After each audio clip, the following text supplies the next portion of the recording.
guys. Oh, do this to them! I'm so sorry. You've killed them! Look at them!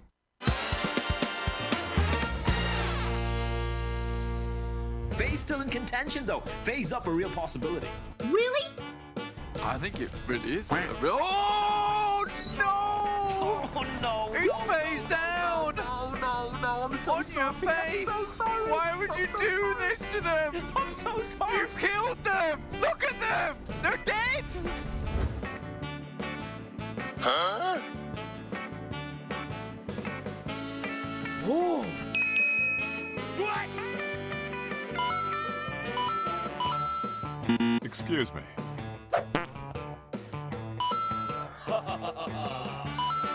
He's waiting out. Just needs to move forward. They are out the open. He's waiting for the tree to provide some cover. You can see he wants to move out to the right hand side here. He's we going go. for the shots, lines up, the one for top, looks for the knock and action.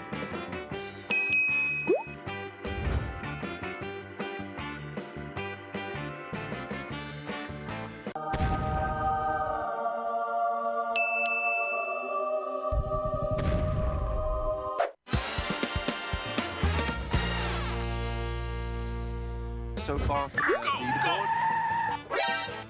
Lane to the side of those buildings, misses the nade through the window.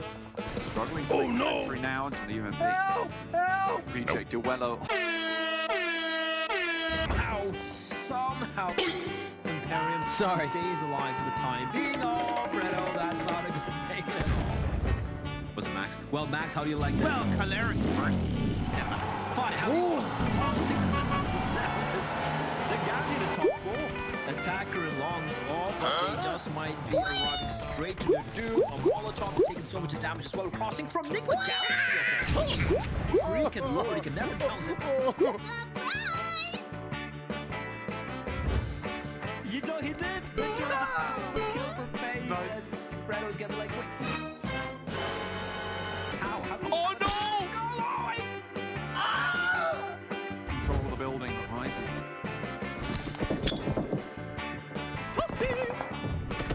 I got a bad feeling about this. Nope. Huh?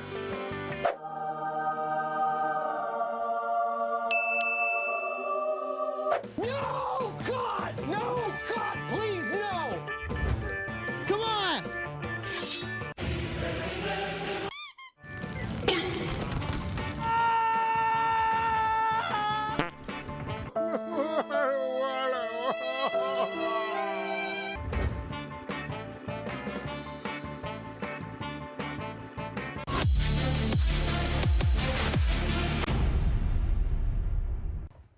Probably trying to delay the inevitable. He spotted where all 3 members are, but for him to isolate these fights, getting 1v1s, I don't think they're going to be affording him that. He gets the first knock. Now, he has been tagged quite low. They're trying to confirm the kill, which he will, onto 8 so I guess that's the best case scenario there for 628. At least get the 1 point, but they will be knocked out as well, joining their Chinese counterparts in the form of Nova.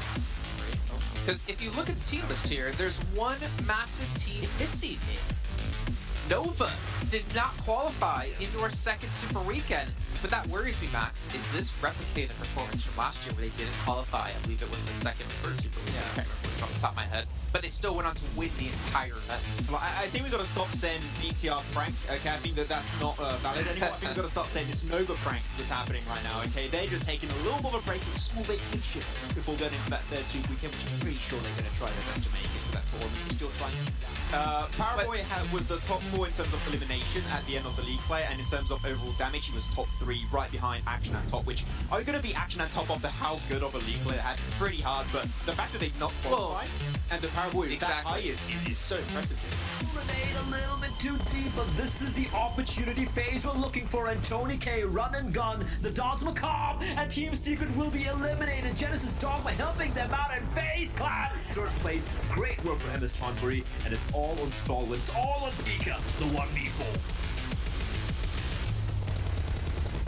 Looking unlikely, they're pushing in, and they make a quick work of it. For a moment there, Imperium, it's Stall with esports. I've seen him pull off almost 1v4s, but FaZe played that one to perfection. I don't it is technically the first back-to-back win in a singular day from the team, and it's FaZe able to get it, and they had such a good play from the very start until the very end. They played Ricardo and brings up the world of opportunities in terms of where you want to rotate, how you want to rotate. You go from good high ground position to good high ground position to just maximize the information input.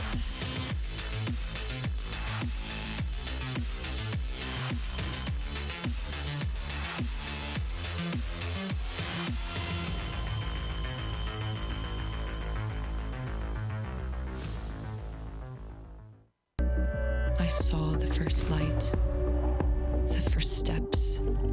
Now I see much more.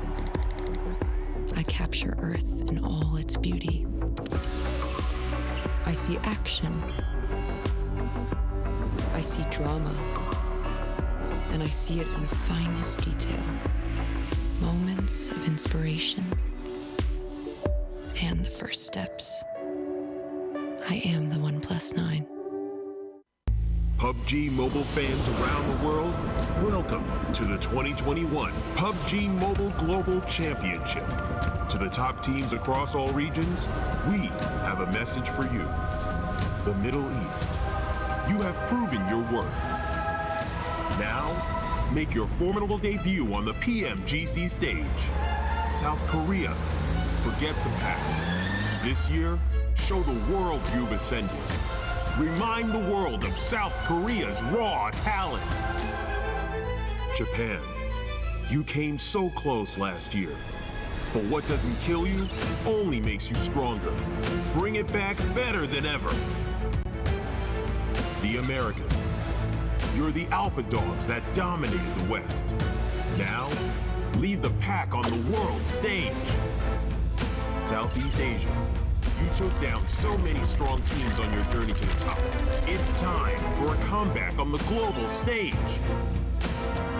Europe, it's now or never.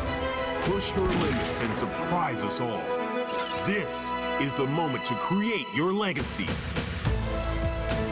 South Asia, you were the dark horse of 2020.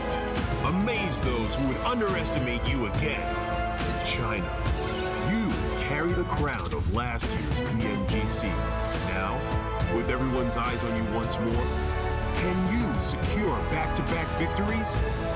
PMGC needs a champion. The world needs a champion. Who will stand victorious in the end? Who will be next to glory?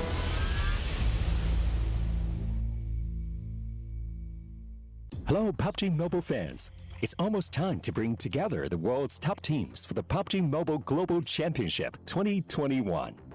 This year's PMGC has a total prize pool of $6 million for teams and players, and tons of great rewards for our fans as well. PMGC will consist of 2 stages, League and Grand Finals. The League phase will last from November 30th to December 24th.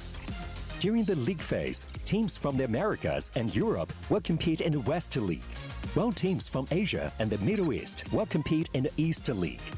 Each league, 20 teams will compete on Tuesdays and Wednesdays for 16 slots to compete on Friday, Saturday, and Sunday in that week's Super Weekend. The total Super Weekend scores over the first 3 weeks will determine which 16 teams will compete in the PMGC League Finals during the final week. The top 9 teams from the East League Finals, the top 6 teams from the West League Finals, and a special invited team will advance to the PMGC Grand Finals. The PMGC Grand Finals, which will take place on January 21st, 22nd, and 23rd, will determine the PMGC 2021 Global Champions. Who will be the next to glory? Don't miss a single minute of exciting PMGC action.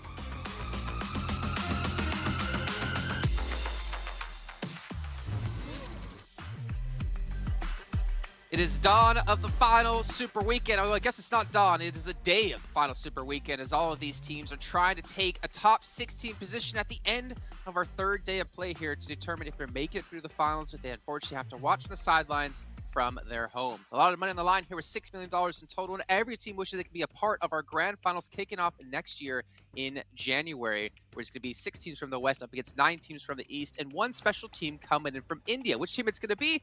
Well, we still don't know just quite yet, but we know it's going to be a kick-ass team, and it's going to be an exciting tournament nonetheless. I'm Jason Kaplan, joined by Clarus and Professor Tarzan. Speaking of kick-ass, gentlemen, we're back here once again. We've had some teams unfortunately fail to qualify. We've had some teams finally be able to make it through in time. And now they're on the grind, right? They're on that grind to break through top 16. Some teams have a little bit more work to do than others, but they're always in arm's reach. They are in grasp of breaking through and making it in. But I think it's really cool coming into this Super Weekend, of course, because we have ourselves a slightly different landscape coming into this Super Weekend. In the previous 2, you're looking at your Infinities and thinking, wow, they're number 1. Wow, they're really cool. And Stalwart, like, looking so high in the tables. Wow, they're really cool. However, things have been shaken up a little bit, Jason, which I think is awesome. Cryptics and FaZe looked great in the league play, and I'm excited to see how they're going to do coming into this Super Weekend. Yeah, exactly. And as you can talk about the Super Weekend here, this is our final Super Weekend. We've had 3 weeks of league play. Top 16 teams are able to get through to the Super Weekend every single week, where all their points will stick here in the Super Weekend to determine our top 16 at the end into our league finals. We're playing 6 matches a day across the 22nd, 23rd, and 24th. It's really not a lot of time here, Tarzan. If you're a team that's a marathon team and you can play out these long tournaments and do well, but you can't seem to do well and perform when it comes to just 3 days of matches, it's going to hurt you. And you need to be a really well-rounded team to be able to qualify. Yeah, of course. We talk about the mentality coming in as well. We look at these teams needing to catch up in points, right? Look at these teams that only played 1 Super Weekend. They actually did pretty well in that league stage. I think that is going to add a lot of spice to it. We're talking about Nova, Don Kia, and even Bigatron. They're doing quite well, like in the past 2 days, or should I say 2 days ago. So that is going to really switch things up. Well, we can see what they're playing for. $6 million total in prize pool. I mean, that's 5 times more, Clarus, than we had last year. I'm just really curious now, is PMGC 2022 going to have $30 million on the line? Well, if it does, then I'll also be asking for a pay rise. But I think, yeah, it would be fantastic for all of these teams if it does keep rising on up. But this is a huge prize pool. This is literally life-changing money. And I think all of these guys, you know, the way they grind, the way they're able to attain these very top spots here in this excruciatingly difficult game when you're playing at the top, it's very well deserved. So I'm excited for them. Yeah, I'm really excited as well. I mean, Nova, they are going to be able to requalify into the finals yet again and potentially not redeem themselves, but defend their championship title. We can see here, though, the list of teams that will be participating. And honestly, there are quite a few teams in there not safe at the moment. We got FaZe Clan, we got DXavier, Damwon, all trying to make it through into the next stage, and they have a lot of work to do to make it happen. There's a couple of teams who didn't even qualify that might drop out potentially of the top 16. TJB, in my mind, there's a very good chance. I think there's a very, very realistic chance they're not going to qualify now because they didn't make it into this final Super Weekend. It's tough, right? 163 points isn't gonna cut it, I feel like. Like, some of these teams come in with a lot more points in just 1 week, right? So if they can just repeat half of what they've done in those 1 Super Weekend that they played for these bottom teams, they are going to be okay. I think it's going to look very dire. Like, if certain teams haven't come up stronger, like Dead Ice guys, because they missed the last Super Weekend, but unlike these other teams who want to make it through again, they were not doing very good in that league play. Yeah, not at all. What about some other teams here, Clarus, that you really like focusing on? Obviously, there's 2 ways you can look at it, right? Of trying to hold their position top 16 or make it in top 16, or just kind of trying to keep their form going into the finals. Yeah, I mean, I think FaZe Clan really does jump out for me, of course. Currently, because they missed that first Super Weekend, I actually did mention them at the top of the show already anyway, because they did so well in our previous league stage. But the fact that they are currently in 17th right now means that they do have a little bit of work to do here. But considering the past 2 weeks worth of form that we've seen from them, I'm not too concerned for them. I think that they're looking much better. They're sweeping much better. They're taking fights much better. So I think I have my eyes on FaZe Clan, but I'm not that worried about them, Jason, here. Yeah, indeed. I think, you know, if we look at Secret DRS, I don't know, man. Like, realistically, is there a world where they drop out? I find it hard. I mean, we had, 119 points for Bigatron, so if they double their points, they're up to, 130 238. Yeah. Or 238, sorry. They would pass Yeah. Secret and DRS, but I don't know if I can see like Xavier, Damwon be able to pull off the performance to pass 227 points. Yeah, I think they'll be safe. But that makes it quite exciting down towards the bottom, right? Because anybody, apart from TJB, anybody that's going to be fighting to stay in the grand finals has a the opportunity to defend themselves on the battleground right here, right now. So you're looking at those kind of anyone 19 through 11, I want to say, or even up to 10. I think all of those teams going to be jostling for position, and it could come down to the very final game. Actually, it will probably come down to the final game here in the Super Weekend. I mean, Tarzan, be perfectly honest with me. And every time I ask this question, I feel like I always get no, it's not going to happen. Hot drops, man. I mean, if you're Infinity, if you're any of the teams in like top 5, like why not? If you want to keep out potentially FaZe Clan, who have been looking phenomenal this last week, maybe you want to keep out Bigatron. Like there's options. Even Nova, if you focus them somehow, there are ways and options here to keep some big contenders out of the actual grand finals. See, you know what? I think it will happen, but the reason behind that is when they have these a little bit of weird and different playing paths, and they know they have to contest for cars. So instead of just playing that game where they fight around cars, drop to the closest compound, and sometimes that's the 4v4. We've seen it before, maybe between, let me think, Genesis Dogma and Bigatron themselves. So that can happen over at West Farm, again, on a very western playing path. But I'm also looking at some of these other teams who feel some comfort, right? They have not been dropped on in a way like Rika Infinity team, but what could they do with that, with that space around them? They've not been doing so well, and to be fair, if they repeat kind of the way that they play in league play, they can't really pass Team Secret, maybe.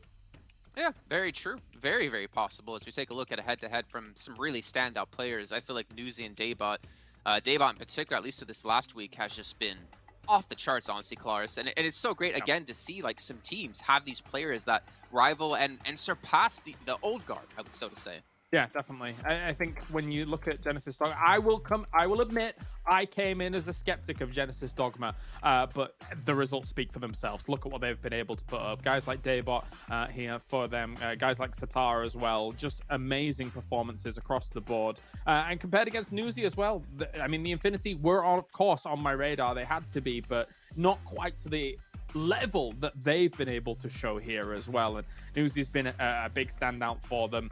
And again, I think it's awesome that we're here and having these performances because we're creating stars on this kind of international stage. And I think that's great, Jason. Exactly. They're making a name for themselves, not only for this tournament, but for the entire year and probably for the entire lifetime of PUBG Mobile, to be perfectly honest. We do have a quick little matchup here, though, between Stalwart and Bigatron, 4th and 5th place teams, respectively. And again, I mean, we have to give credit. Like, Stalwart, yeah, this is, like, consistent for them to play this well. They normally play even better than they did last week. But Bigatron, the turnaround they've had from week 1 of not qualifying to qualifying week 2 to qualifying yet again in week 3 is a true testament to how strong of a team they can be. Yeah, I think points is one thing. The other side of stats would be damage, etc. And right now, when you match Bigatron for that 1 week that they played, they actually kind of on par with Star Esports. So that is actually a very, very good sign. And if we actually want to compare these two teams, Bigatron with the boost of a very much improved 3rd week of league play against maybe Star with a little bit of a slip, like things can really change up. Like with the last bit of pressure in these 3 days with the possibility, I think teams who dare to try something new might be heavily rewarded. And important for Bigatron as well here is that they have had a big step up, I feel like. That first week it was a shambles, Jason, unfortunately for them, but we've definitely seen kind of the rise up. It's not even just in the fact that they've been playing overall better. I think their positioning has been overall better. All you have to do is cast your mind back to that Miramar game where Luxie's going way up onto the high ground and being the Eye of Sauron, looking down on the entire field, letting nothing move. And that's what the Bigatron that I want to see here in this Super Weekend. Yeah. There's something with the roster as well. We talk about Ryzen not being in the mix. Sometimes it's a comparative strength. Like Liquid is in there. You can see, maybe damage output not as much. But when it comes to macro, the pre-shift preparation and scouting, that is where he stands. Okay. Well, looking ahead now, we see Erangel, Miramar, Erangel, Sanhok, Erangel is going to be our entire list throughout these next 3 days. pretty standard what we've seen. It's exactly what we've seen every single Super Weekend so far. So at least teams don't have to worry about playing out, you know, half of their matches on Sanhok or half their matches on Miramar. They just have to worry about playing half of their matches, well, more than that, on Erangel. And hopefully that's a map going to be extremely well versed on. And let's be honest, they sure as hell better be. But looking ahead, I think it's really important for teams, and we kind of talked about this before, like Infinity last week in League play, that they don't necessarily need to requalify. They're fine.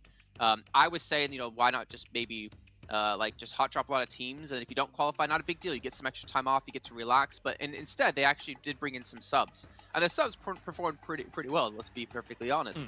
Here, though, again, do you expect them to just test some things, Kalaris, because they know they have 3 days of free games pretty much? There's no difference in prize pool. You don't get any reward for getting first place or 16th place into the finals.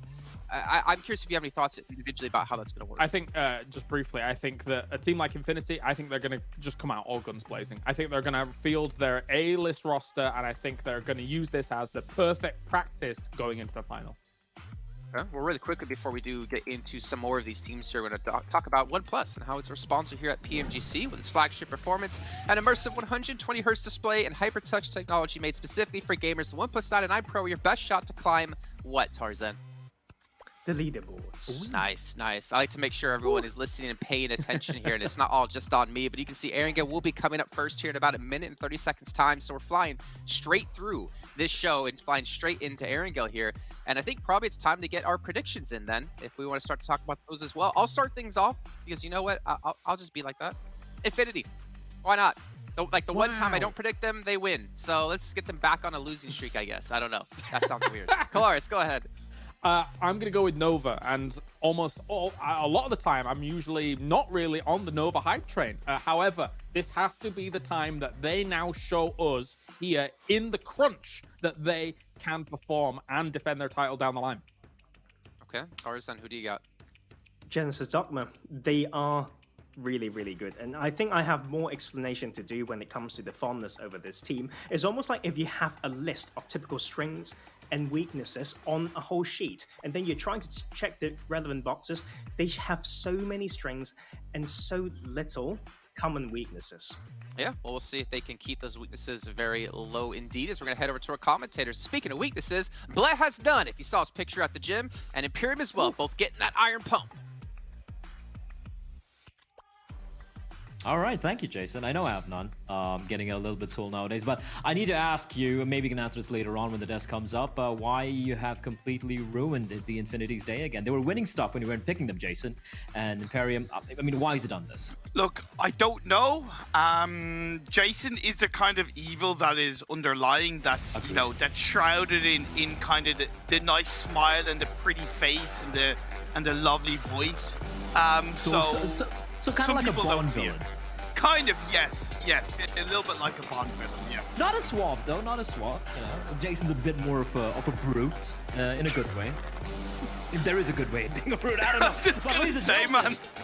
We're jumping into the first map here, the first game of the final Super Weekend. 4 teams have sat this one out, unfortunately not able to qualify for the final Super Weekend. But Imperium, man, I am so hyped. At the same time, I'm very nervous for a few of these teams, because while we have the likes of the Infinity, while we have teams like Genesis Dogma, and some of the top dogs like Starwood Esports are pretty much confirmed to play in the finals, for about quite a handful of them, everything depends on how they play these coming 3 days. Yes, it's very open overall in terms of who's going to make it in to the finals. There's 2 teams in my eyes confirmed to not make it in. That is, of course, BC Swell. Unfortunately, didn't make it to any Super Weekend. And Tong Jiao Bao. They're on 163 points. It's below the cutoff. I can see all of the teams below them pass them up. So that means there's 2 spots available for teams to not make it into the finals. And when you have the likes of Nova, Deadeye's guys, BTR, FaZe, Xavier, Down One Gaming, and Cryptics all fighting to stay out of those 2 spots, it's leading to a very spicy 15 games. was looking like it was gonna be a bit spicy there for Roth against Powerboy, but Powerboy decides, you know what, it's fine. I'll let him be. Looking at the points as you were touching upon, yeah, 160 for the side of Tang Jiabao. It's looking rough, right? And now looking at the zone, we haven't seen too much of a Kameshki Stolber zone, right? It's usually been centralized. We've seen quite a few Sosnovka circles coming in, but this could be interesting. I personally love seeing a final Severny zone, especially, with a little bit of water action coming into play. I would love to see the phase 2 continue to shift up the north, up towards the northeast. Stalbar Kameshki would be absolutely spot on for me as a circle ending, because we just haven't really seen it in the PMGC. FaZe Clan, though, starting today, sending a bit of a message to Cryptics and the rest of the teams in the lobby. Do not mess with us. We saw on the league stage they played Bull Shark, so they were having that kind of optional substitute, participating in to get them some game practice. And now it is what they right now perceive as the OG crew, which is Corpie, MR5, Ventores, and Tony K. Cannot forget about Beer11 and how much of a positive impact he's had on the team and their performances. But led by MR5, I'm sure they're confident of doing everything they can to stay in the PMGC finals. For sure. FaZe have. I won't lie. At the end of week 1, I'm like, FaZe, BTR, yeah, they're really not delivered. Yes. I don't think it's looking good. But hey, hold up, Nick Galaxy. Out of nowhere, just assassinating a member of Nova. Interesting. Open, and I see none of his teammates in the vicinity. I think you said it right. That is interesting. Because Nigma aren't known to disengage away from Pachinki too early. And I really feel that was a little bit of a targeted kill onto Nova, because Nova do play split. So if the vehicle was taken away from Roof, in the mind of Nigma, I can bet they were thinking, wait, he's probably going to be looting up close by. Roof has been on his own, but the rest of us have looted up. Let's go for the kill, and then we'll go back to Pachinki. That's really good for Nigma. That's the kind of fight, that's the kind of determination and the aggression that we saw from them back in the PMPLs when they were bullying the teams around them. Whereas this time, they've had a lot of hard hits. They've had a lot of punishment coming their way in the PMGC so far, but they survived. And in this final Super Weekend, I like how they're starting things off. Yeah, I guess that's the one. I wouldn't even call it a complaint, but that's the one thing we've all noticed from Nigma Galaxy. Just look at the way they've accrued their points, right? The majority, the huge chunk of the points they've got have come in from placements. They're a team who are very comfortable not taking duels. So, they just like to.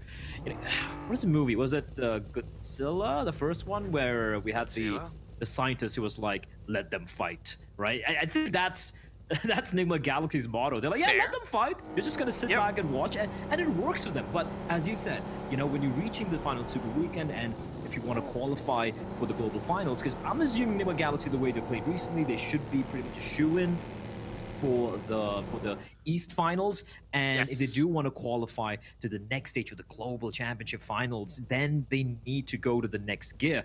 And I feel this is the right way, right? The right approach. Starting to take this fight, not being too wild either, but a little bit more of controlled aggression. I love it. And a couple of stats to kind of back up what you said. In the Super Weekend so far, their points distribution have been 130 placement points and 79 kill points. Whereas in the League Week 3 that we've just seen finish up, they finished up with 32 placement points and 39 kill points. So that, that aggression, that improvement is definitely coming through from the MENA side, and it's such a joy to see. Teams are now starting to make their way through on the rotations. Cryptics opting to kind of move away from North George, Tazarki away from FaZe Clan. That opens the door for FaZe Clan to sweep in from the west on the north side of the river, which is common sense the easiest path line into this circle on the north side. They do need to consider that phase 2 might shift down south, and that will make the kind of north of Yasnaya a little bit more congested. But for now, the entry point into phase 1 is pretty spot on for FaZe Clan, as Nova got caught out, now starting to make their way in. But 4 rivals are a little bit in front of them. A bit of lull in the action. Our 4 rivals, yeah, a few bullets being unleashed, but won't really find its mark. And while we do have a little bit of lull in the action, oh, Jimmy getting tagged down a little bit there, but he's fine, he's all good. Yeah, just reminding all our viewers as well, you know, that if you are watching this game either on YouTube or the in-game esports center, remember that we have a PMGC exclusive. We have the treasure box Imperium. Hell yeah! Redeem that. You can get some exclusive stuff right there. Yeah, just go to the esports center in game. You watch PMGC live. You grab some PMGC tokens, and then you can redeem it for permanent items in the store. So you know that treasure box is there. Go for it. Why not? You watch it, you get free stuff. Everybody wins. That's as simple as that. It's Christmas after all, you know. Exactly. And it's a season of giving, a season of receiving as well. So yeah, don't forget to claim your happy boxes. So what are you getting me for Christmas then, bro? Absolutely nothing. You'll be in a bad boy Imperium. So not even a lump of coal? Fine, I'll mail you a lump of coal, which will probably be more expensive, sending all the way from India to Ireland.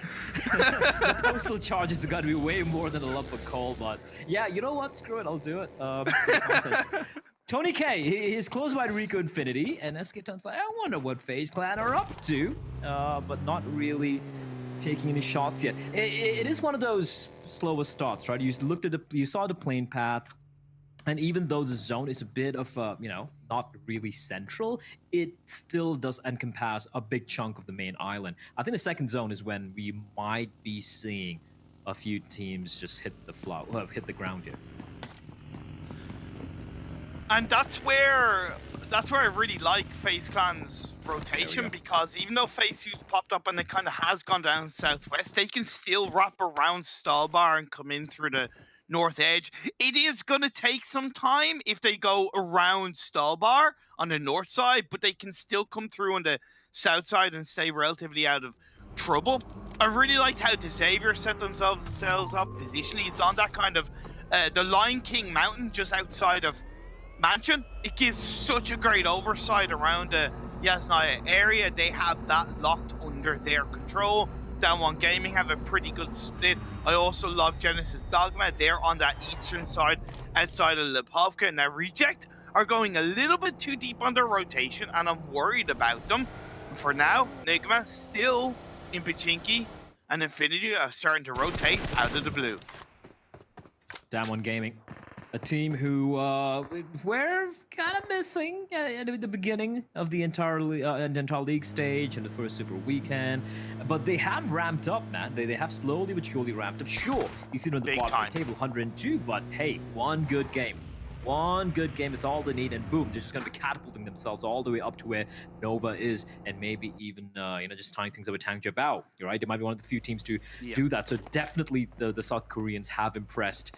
But now, this is crunch time. This is where you separate the boys from men, and this is where you really deliver. You might have had your ups and downs. You've been given, the excuses, where they're like, oh, they had a slow start. They're figuring stuff out. Now you have to deliver it. Now there are no more excuses. If you don't make it, you don't make it. You have to sit it out. You're going home, buddy. Every single team that's fighting for the top 16, the destiny is in their control. Yeah, they can use a circle shift as an excuse. They can use this, that, and the other. But realistically, at this stage, like you said, there is nothing.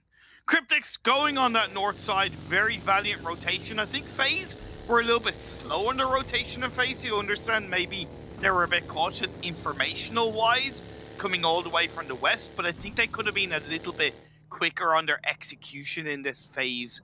Too, like I said, Reject went deep into the circle. They went straight for Mansion, unoccupied. I kind of get that. A compound like Mansion, you tend not to really want to commit to it too early in the game. it's a little bit of a false kind of, you know, security where it looks so generally you have to disengage away from Mansion on a hard shift on phase 3, phase 4. It's all flat terrain around it, and it makes it so challenging. So I get why it was free, but I also respect that Reject are taking it as a 2-person team. They have not committed the full squad to it. Yeah, for sure. And I'm also keeping an eye on Starwood Esports. They've moved past prison, and they're probably scratching their heads and wondering, wait, where is everybody? Because everyone's moved further up north, more central, but Starwood Esports, they're continuing on the trajectory. The third circle's going to be coming up very quickly as well. Senkai's taking quite a bit of damage. Crip takes El Chapo, the bullets trailing him, but somehow Senkai, alongside his teammate, will be able to escape. Not unscathed though, they have lost a couple of players, and oh my word, a Lipovka's final zone? Okay, I haven't seen that yet thus far. Yes, this is brand new in terms of circle finishes for PMGC as far as I know, and it opens a door. You have the kind of flatter side on the west where you have Mansion and the Lion King Hill, and then you have the kind of hillier side, which is just to the west of Lipovka and to the north of Prison. This is really interesting in terms of a phase 3 shift, and I'm here for it. A lot of the teams were already inside the circle, and now 4Rivals and Down One Gaming, they're starting to fight. Have to deliver Appy, getting the first knock, but Sung able to take down Pemburu. Right now, a 3v3 Forest is crawling around. It should be a quick finish here for 4Rivals on the Forest, but no, they're going to bide their time. Not really committing to the finish in Forest. I mean, you can give information. Yeah, exactly. I'm a little surprised why Appy hasn't finished him off. He had an easy opportunity, and I think now he's going to be coming around the corner. Yeah, there we have it. Forest finally will be dropped. It took a little bit of a while, but now Down One Gaming, now they need to go for the play. I love this. Sung and Uni pushing together, trying to maybe potentially finish up Pemburu, as Rithal trying to take the battle here, as Uni does get dropped as well, and Down One Gaming not looking good. A sliver of HP. Nice, Sung. He wins the duel, but Appy spraying blindly will get the knock, and he's got to finish him all off. That's a clean wipe coming in from 4Rivals. I don't think they even lost a single member there. There we go. A couple of knocks, but not quite able to get a single kill where the South Korean side. And 4Rivals, they need to get the res real quickly and patch themselves up, because coming up in their direction, MS Chonburi, they know what transpired right there. And now we move on over to Genesis Dogma, going up against FaZe on the eastern coastline. Vittorious is knocked. Tony K down to around 40 health. Have to be aware that Rico Infinity are to the north of FaZe. The split is there. A lovely nade being cooked up. Will that connect? Goes a little bit too short. Cargo's flying though. Yeah, this is not comfortable for MR5. And look at Corbe coming in as well. And Daybot's like, well, I'm out of here. They're going to rattle up bullets. Daybot, oh, he's going to come barreling straight down. MR5 getting shot at from the side. And Daybot stays alive. That's the great escape here. And Satar now helping his teammate out with the Mini 14. Oh, Genesis Dogma are playing this so very well. The adaptation, the contingency plan in the form of Satar as well. And FaZe, I like the attempt pushing in, the cavalry coming charging in to help the teammates out, but Genesis Dogma, they are just one step ahead. They just fell for hook, line, and sinker, being perfectly honest with FaZe. Gets another knock into Daybot. Just two more players left for FaZe. It shouldn't have been a push. You take the loss and you move away. That was a clear bait from Genesis Dogma. If you see one player there, you got to know the rest of the team are going to be around the area to cover him. And that's exactly what Genesis Dogma were. Now as the circle shifts away, they're leaving Nickel inside the compound, and the rest of the team are going to push to clean up FaZe so they can focus on holding on to the northeastern edge of the circle. This is so good for Genesis Dogma. It seems like FaZe bit off more than they could chew left. I say that, but Corbe's going to take a bite out of Daybot. So FaZe, they managed to patch themselves back up. This is quite impressive actually from FaZe. I thought they were out, they were done and gone and whatever I wanted to say there, but yeah, but they're somehow still battling it out. Two members still standing alive as Infinity having to go up against 628. Looking at the kill feed, though, it looks like Genesis Dogma are once again making quick work. That does look like FaZe are out of it. There we go. For a moment there, I was starting to believe that they're gonna res themselves up. They're gonna take the fight back to Genesis Dogma, but Genesis Dogma, there's a reason why they have been picked to, at least one of our analysts picked them to win the chicken dinner. I do believe those Kalaris, and fittingly so. They look good, just losing, not even losing a single man, and they have 4 kills to their name. 6-8. Holding on to that Prison Hill is always risky. Probably should have predicted that a team was going to be coming in from the south behind you. It has been Infinity, and 6-8 paid the price. The other 2 players that are left for 6-8 are now pushing in. As Nigma Galaxy gets a bit of a run over kill. Happy days on that one. Freak looking for another couple of shots as Action does what he can to support his teammate. Has to turn around though, because here's the thing, the compound Stalwart hold on to is good, but it has multiple angles of fire towards this direction. Yeah, and it's Nigma Galaxy. Okay, Rico Infinity. I didn't even realize there were bleeding players out. Well, it looks like they're down to just a 1 man. It's a bit of a rough start here for them. Oh, never mind, they've been eliminated. Just a rough start for the MENA team. Cryptix as well, still 2 players alive and kicking. 6-8 down to just a 2-man squad. And for Starboard Esports, you did point out how they need to be wary of other players, you know, third partying in.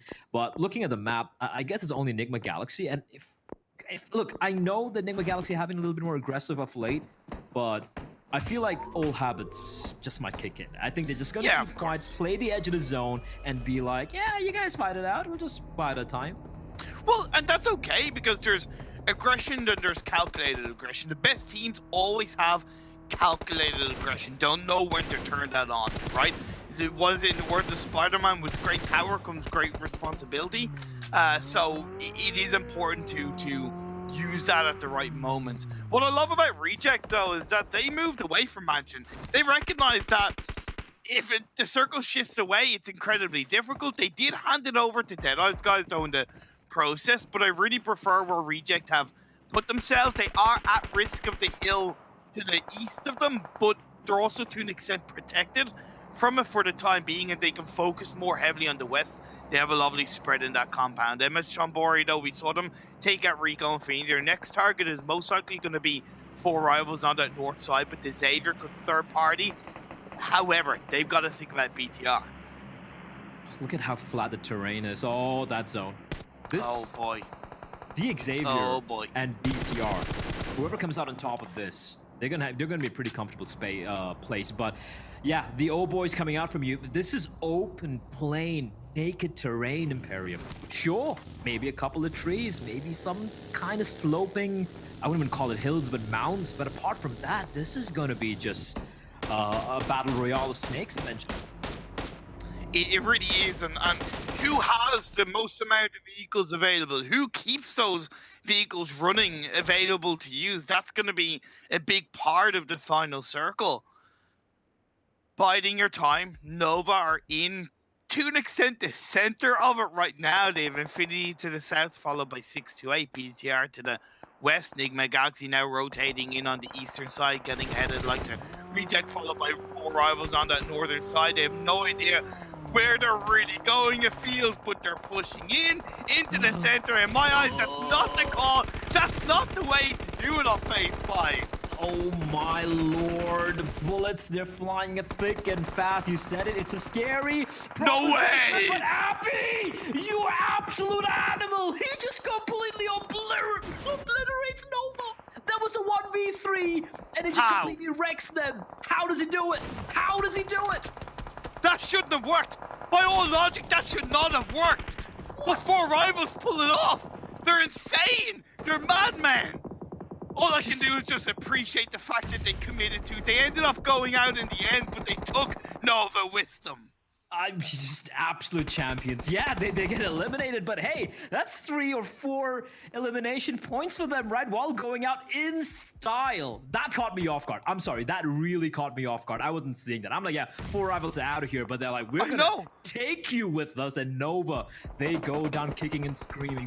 In the meantime, the Xavier, these nades are harassing 2 teams simultaneously. BTR, of course, being the team right next to them. And what are the Xavier gonna do? They're gonna be pushing in. They're gonna be riding straight into them. absolute insanity, and they're gonna get knocked down because of that Lamborghini. Having spotted Zuxi, deals a bit of damage. Doesn't exactly know where he is, and he gets shot from afar. Infinity, the saviors of BTR, as Stalwart Esports now having to go up close and against Genesis Dogma. Scry, he knows there's someone nearby in the smoke. He knows someone's lying prone. Eventually he'll fall, and Stalwart Esports now having to battle against Reject, because look at Sarah just charging into the direction. This is so good from Reject. They've left until kind of like the final second to push out that compound. Genesis Dogma got ahead of them. They took out Genesis Dogma. They're now coming in from behind. They're going to be able to take the shots on the Stalwart. However, Enigma Galaxy from that southeast side are taking advantage of them. Ray Joso gets knocked. Sarah gets knocked. Stalwart keep themselves alive. Pika and Scry, together they stand united. They stay up. I don't know how Stalwart is still alive and kicking. It looked like Reject were just completely going to ruin the day, but the tables have been flipped. And Reject, Duello, and Divine need to get the reses. Duello trying to provide a bit of suppressing fire in the direction of Stalwart now. They need to move in. They need to move in real quick. Infinity, though, 10 eliminations. Imperium, 10, and all 4 still alive. Still looking for more news. Maybe getting a little too overeager. Sarah, in the meantime, is still somehow crawling around. Eventually, he'll fall to Pika, and Reject are now down to, I do believe, just to 2 members, unless I'm very much mistaken here, and the Galaxy going for a play. This is dangerous, but Logan out in the open in his car. Somehow, a little bit of Ridge providing some cover for the time being. Modis, he's on his own. Enigma have had a hell of a game. They are down to 2.5 because Freak is knocked down on his knees. So Hamodi throwing a nade forward is good, but it's also a bit of a risk because one nade towards him, he's going to get knocked. Reject end up going down at the hands of Stalwart. I appreciate what Reject were trying to do, just didn't work out in this case as Pika keeps himself alive. 5 teams left up. Deadeye's guys are still going strong, but they have to deal with MS Chambori. Hamodi quickly finished off though. Enigma Galaxy, they know they have to go for the play. That was a risk. Charging in straight into the Lion's Den. And Infinity, they're not stopping anytime soon. They're going for this. The nade, it looks good. Freak, oh, he dodges it somehow. Rough in the meantime will be finished off. Enigma Galaxy down just to 1 man. His head spotted, and he will be finished. Infinity 12 is still going, and the only team who could potentially take them down is seemingly MS Chonburi. Right now, on the edge of the circle, they got the vehicles, they got his compound, but Infinity, they look nigh untouchable. And for Stalwart Esports, Scry, the last man standing, he will be finished. And now it is a final 2 teams, 8 players in the server, a 4 versus 4. Look at Godtunny. He's holding on to that cover. He's keeping an eye on MS Chambori. This is perfect spread from Infinity. They knew that they couldn't really, secure the backs by having 4 players where they were, so they needed to have 1 player covering. MS Chambori had been able to go on the other side, but at the end of the day, like I said, Godtunny comes in to get 2 knocks to MS Chambori, and the advantage once again over to Infinity. It's incredible. Did they have 14 eliminations? I know. They could actually get 18. I think that's a record, right? Like I think one team got a 17, but 18. It's looking likely. It's looking very likely. Now the res might just take place here, but no, first Jasper has to patch himself up, and while that's going on, the bullets are just whizzing past a couple of them, ramming through the body slot. TB13 has a lot of work to do. A wild spray coming out from his M4, not quite able to connect, but all the reses, Ponzai, if he gets res as well, it could still be a 4v4. MS Chonburi, they're not quite out yet.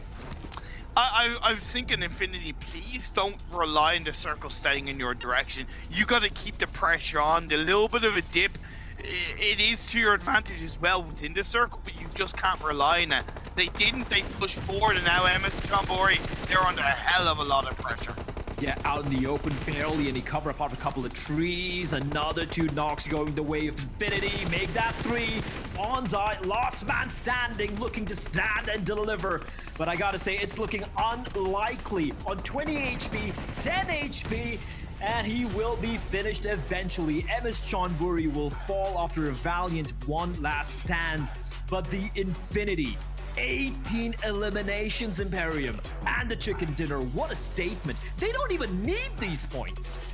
Are we looking at the PMGC East champions right now? I can't help but feel that, man. I really can't. It's incredible the way they play. It's even more incredible that Jason picked them and they somehow broke the curse. They broke the curse. They won a chicken dinner with Jason picking them. It just...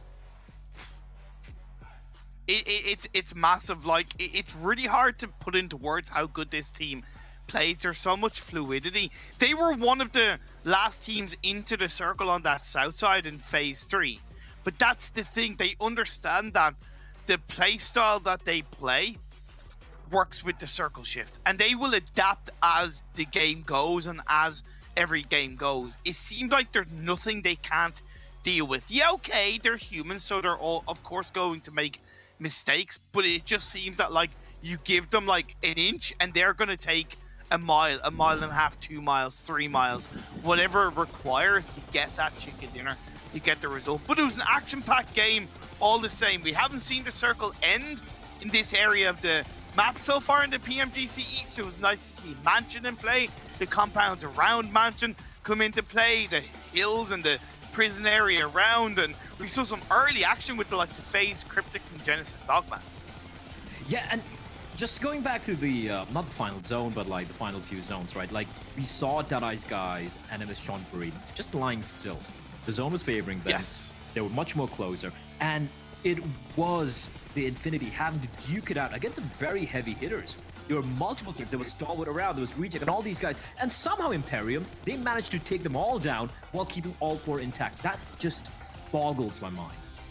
It just really proves how much control they have in this game and how well synergized they are as a team, how well in terms of communication they are. It's hard to put into words.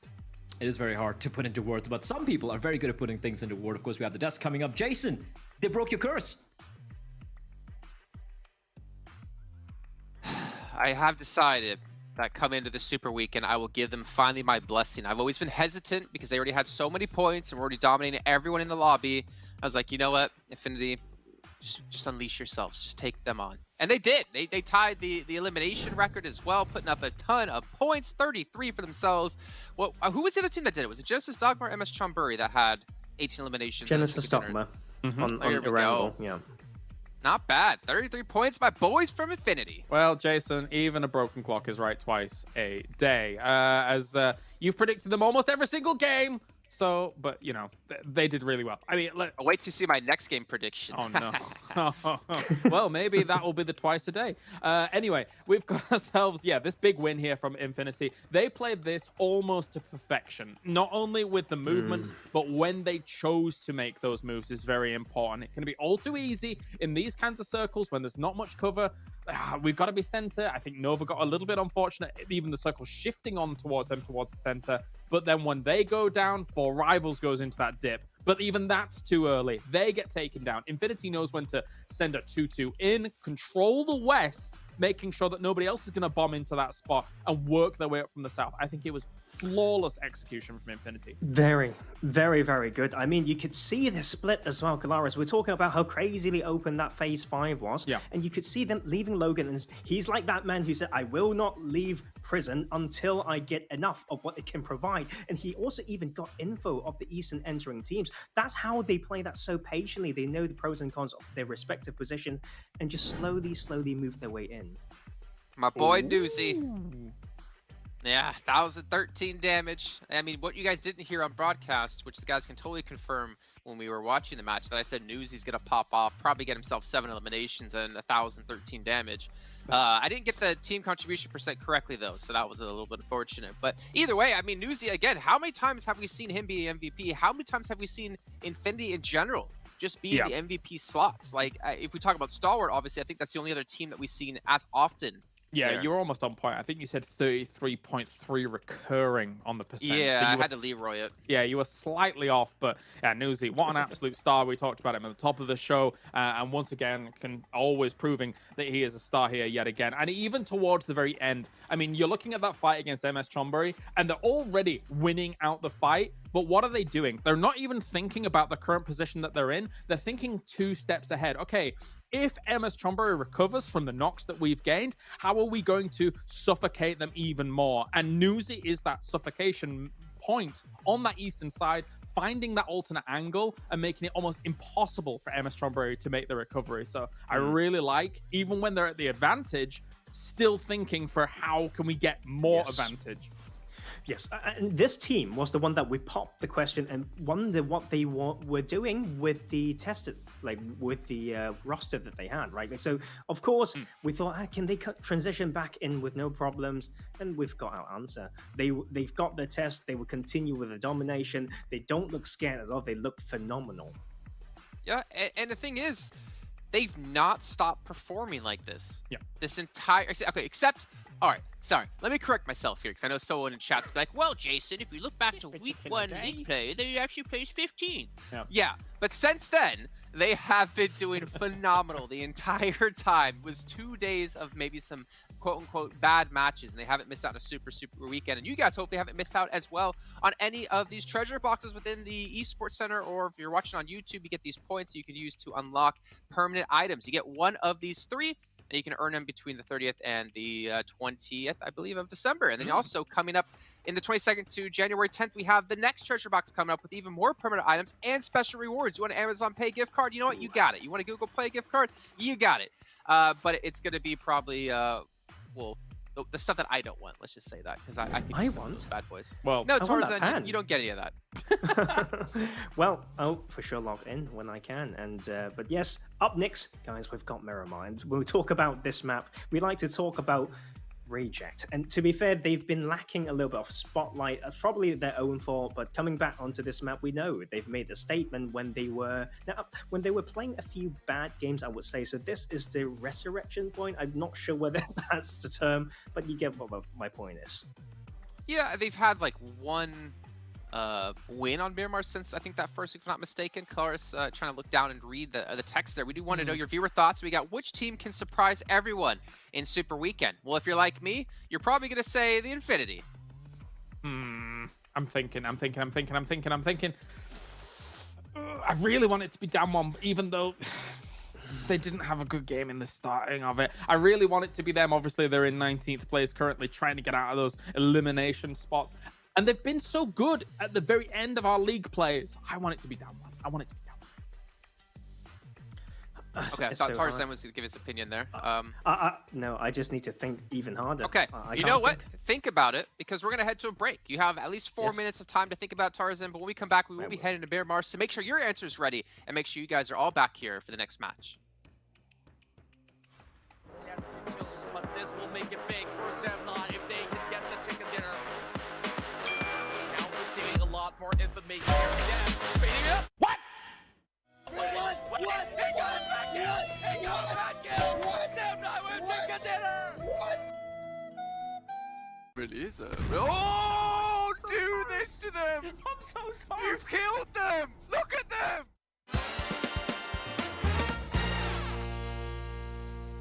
FaZe still in contention though. FaZe up a real possibility. Really? I think it really is. Oh no! Oh no! It's FaZe down! No, I'm so sorry. I'm so sorry. Why would you do this to them? I'm so sorry. You've killed them! Look at them! They're dead! Huh? Oh! What? Excuse me.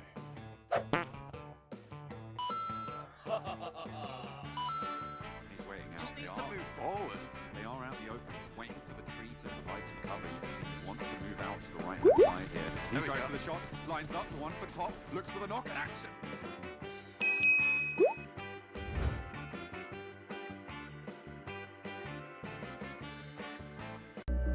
I saw the first light, the first steps.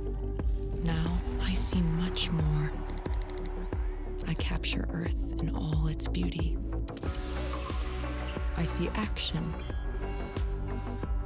I see drama. And I see it in the finest detail. Moments of inspiration. And the first steps. I am the 1+9.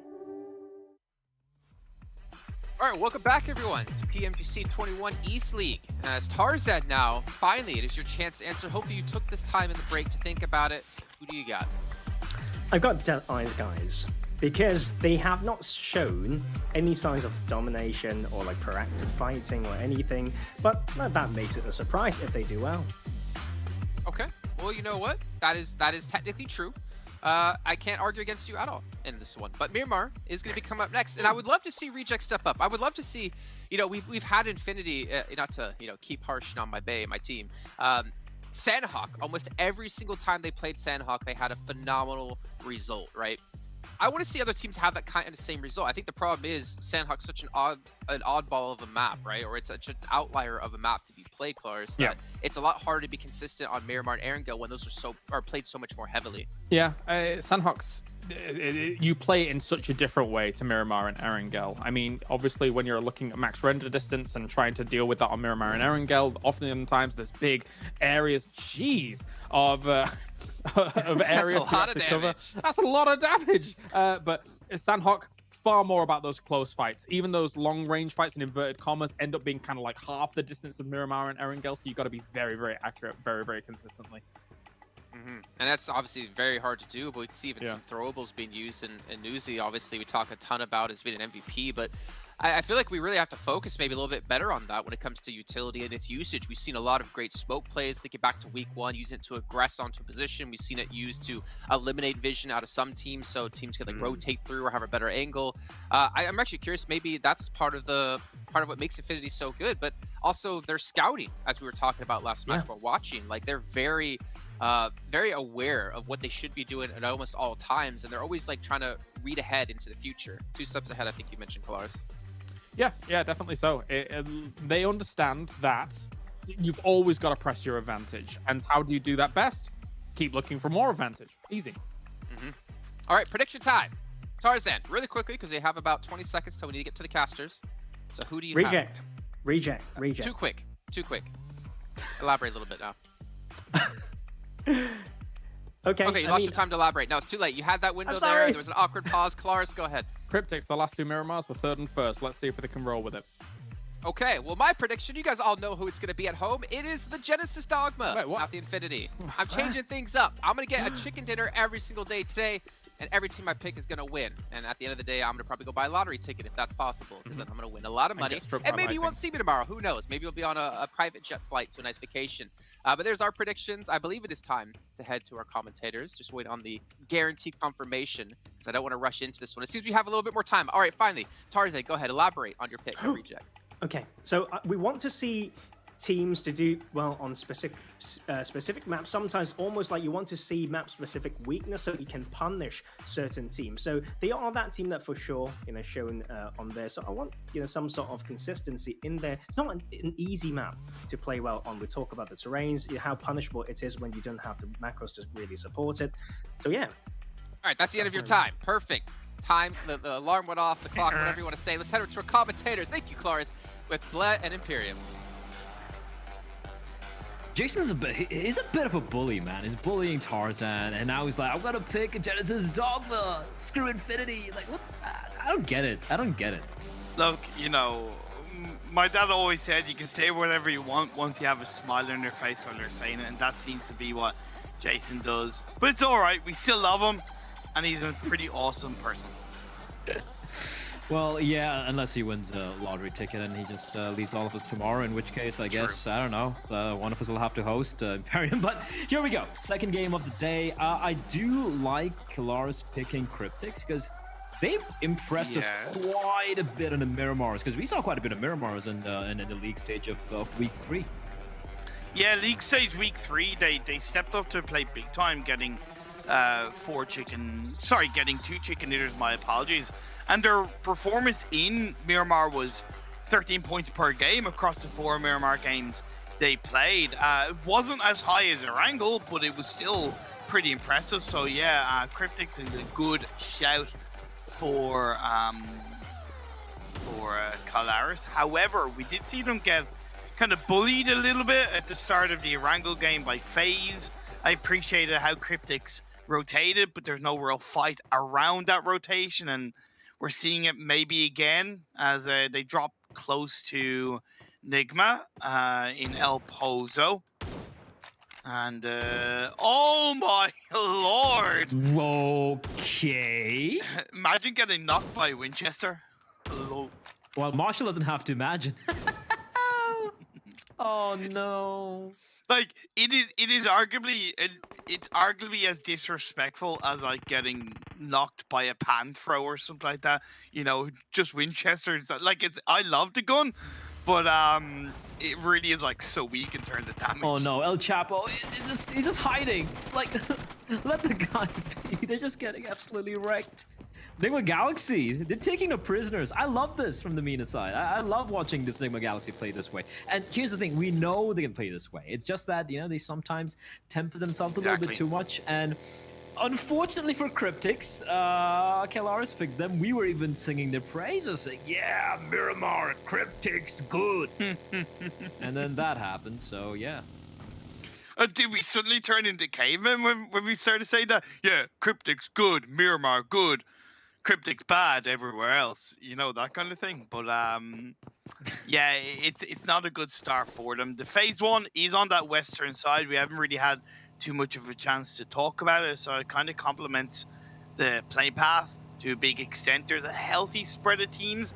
The eastern side is going to be obviously a little bit more closer, but Nova split around Minas Generalis and La Bandita. You have Genesis Dogma in Impala. MS Chambori, they have Los Leones all to themselves because BC Swell aren't here in the Super Weekend, so that'll be nice for them. FaZe Clan, of course, dropping Picado.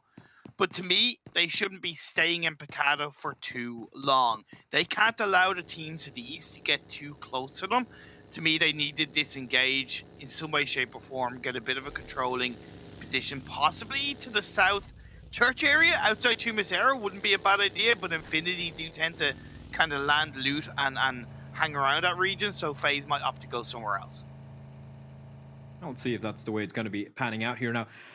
Looking at the teams who do need to really deliver here. Now, I know it's 3 days of action, Imperium, right? We still have a lot of games remaining. There's no immediate pressure yet, but Damwon, the Xavier, the two teams you mentioned, FaZe, you know, Bigatron, Deadeye's guys, Nova, they need to kind of get off on the right footing. Oh, yes. And at least based on the first game, it wasn't looking so great for the majority of them. I might even say for all of them. No, and that to an extent cancels each other out, and it's even, I suppose, healthy if you're Tong Jiabao watching on the sidelines, hoping and praying for an absolute miracle in that regard. So yeah, it's not the best, but there's still 14 more games to go. So I'm gonna wait a little bit longer to form a bigger opinion on who really is struggling across the board. It's hard to tell based on just one match. As Reject catch out Deadeye's guys. A lovely double knock by Duello. You take that one right to the bank, and now on top star has to try and dance away. And here's the thing.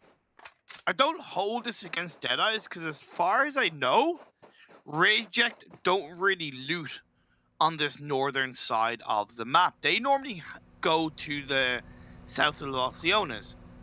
And I believe with the plane path, they felt it was safer to go for shorter drop on the north side rather than go for that kind of longer south where you have the likes of Infinity, MS Chambori, where when you're relying on vehicles in Miramar, you can see yourself get caught out, Cryptics being the prime example at the hands of Enigma. So I don't hold it against Deadeye's guys, but also Deadeye's guys should be looking at the parachutes, the amount of parachutes that are dropping around them, and being able to kind of give that kind of information over to their teammates.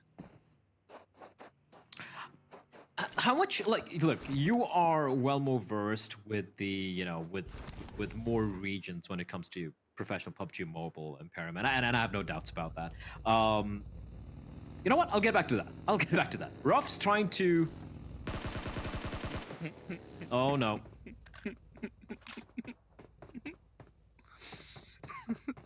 Now she's just like, get off my lawn, dude. Just get out of here. Like, you know, it's fine. It's fine. I'll let you live, but just go away, dude. Just go away. All good. It's all good, man. As this game goes on, we see 628 have that player perch on top of the Crater Fields mountainside just outside El Pozo. And it's just such a good position for him to be because the rest of the team are continuing to loot up the power grid region. So it creates so much more of a bubble for the rest of the team to play around and to move in and to react to phase 2. So even though knock wasn't confirmed, it was still great play from Daoshi. Yeah, just to get back, I'm sorry about that. I just got disconnected for a couple of seconds. But just to finish the thought I had, like, one thing I've noticed, especially with a lot of the South Asian teams, and the reason I'm saying this is because, you know, we saw Deadeye's guys getting caught off guard there by Reject, would be how, you know, when they play in the region, a lot of them, they have their usual drop locations, and it's almost like it's set in stone, right? You rarely, ever, even when it's a do or die game, do you see certain teams ever deviate from that? Apart from maybe Zeus, you know, sometimes, maybe Stalwart sometimes, because they're a little bit more wild, I might say. Do you think that could be something which could bite teams coming from certain regions when they're not, you know, used to adapting on the fly, or just maybe getting a little too, you know, overconfident? Stuck in their ways, and overconfident about the fact that, hey, you know, there should be anyone here. That's not where they draw. And then suddenly they get caught with the pants down. Yeah, you are pretty bang on with that point. Another South Asian example of that is DRS.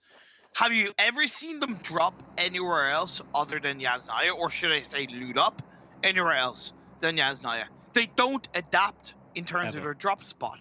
Now, I will always appreciate a team kind of sticking to their guns, but if it comes in the form of getting punished at the start by losing one or two players in what is clearly common sense, a very, very risky drop from the playing path, just have that alternative, have that plan B, have that plan C. When you start the game with that idea in your head, it allows you to adapt a little bit quicker on the fly. So yeah, you hit the nail on the head big time, just like this phase 2 has hit all of these players in the face as it shifts down the southwest towards Los Leones. Great for MS Chambori, of course, and even to an extent Genesis Dogma. I did make note that FaZe would want to move out of Picado, and this is the reason why. Nova, Genesis Dogma, 628, 4 Rivals as an example, all very close to that Picado area.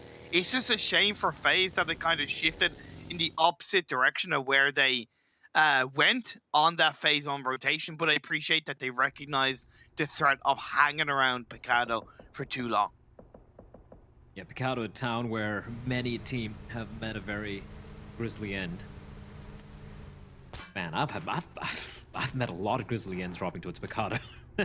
Oh, dude, it's so fun. It's so fun. It is to drop fun, in Picado. but it's annoying when, like, you know, you're playing with a squad and your squad survives and you're the one who died and you're like, well, what do I do now? Well, what does Annis do? I've never had that happen to me. Yeah, well, I guess you're just better. I guess you're just better than I am. Or maybe you just don't fight, Imperium. Maybe you're just hiding in a corner, just cowering. Maybe that's why you stay alive. Don't reveal sorry. Yeah, just ignore what I said. Thousands of people watching. Yeah, ignore what I said. Imperium doesn't hide. He goes all in. He is Rambo incarnate.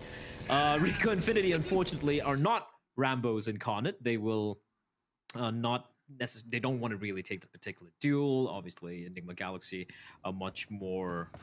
Hold on. They're just grouped up right now, and they're hearing all this commotion. They're hearing the vehicles afar. Speaking of vehicles, Logan is going to make a quick exit. And with Sean Burry, maybe looking for some vengeance from the previous game, because that was a 4v4 which could have honestly gone either way. Really could have overall, but in the end, Infinity were just better. I'll just say, yeah, they're just Infinity better. are just better.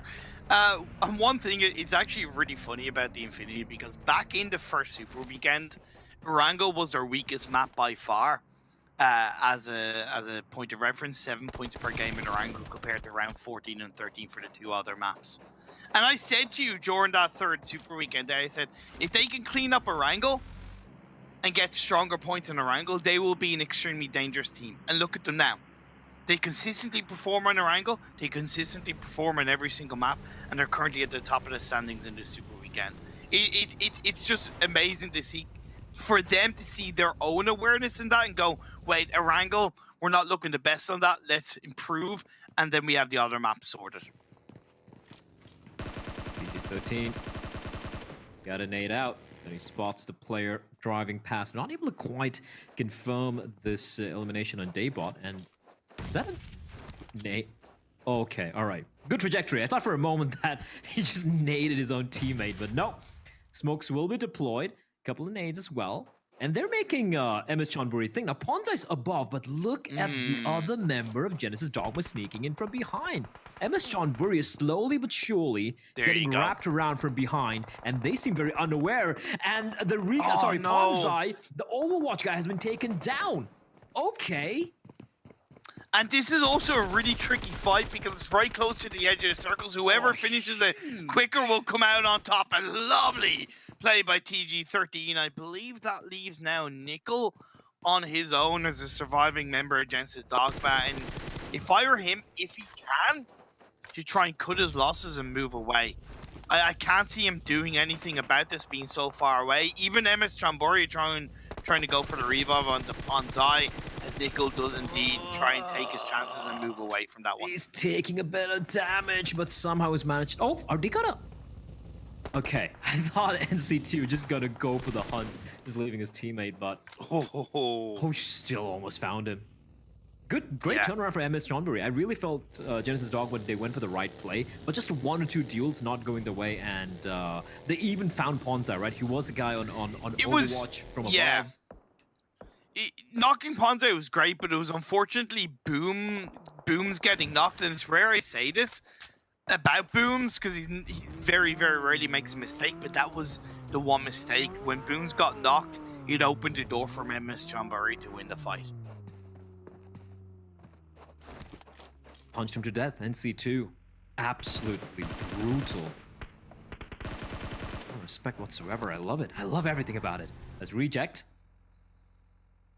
On a bit of a warpath since the previous game, and they maybe not really looking to chase down the Xavier because Reiji, they've got, it's almost like they're shepherding it in the direction of Reiji, but now Reiji's alone.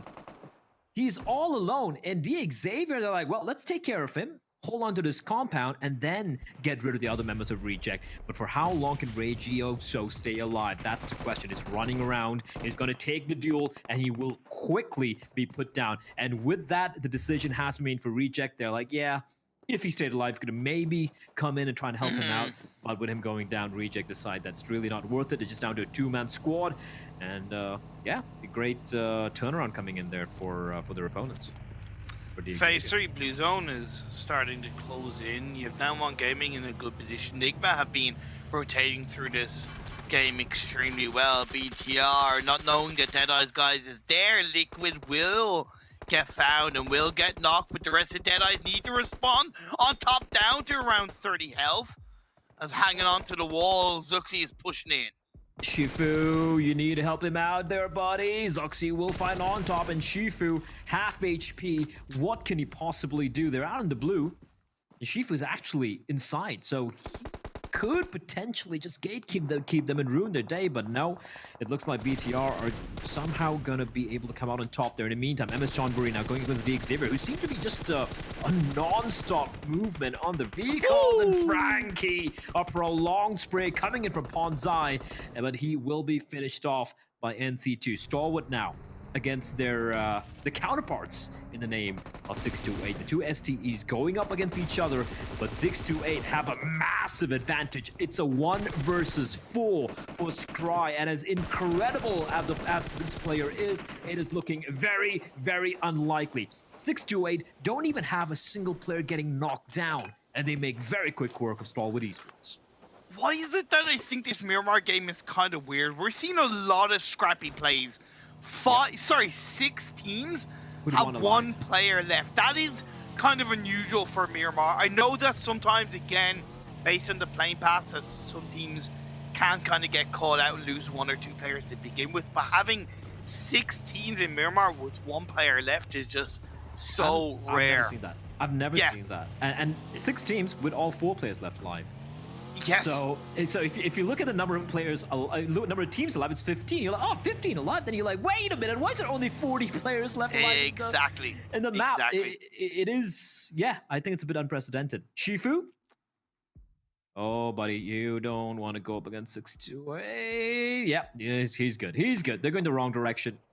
And Shifu is going to stay alive for a while more. Meanwhile, Infinity, the 4-man squad, looking to finish off Genesis. Dogma, Nickel, all the nade is going to force him out of the vehicle. It's looking rough here.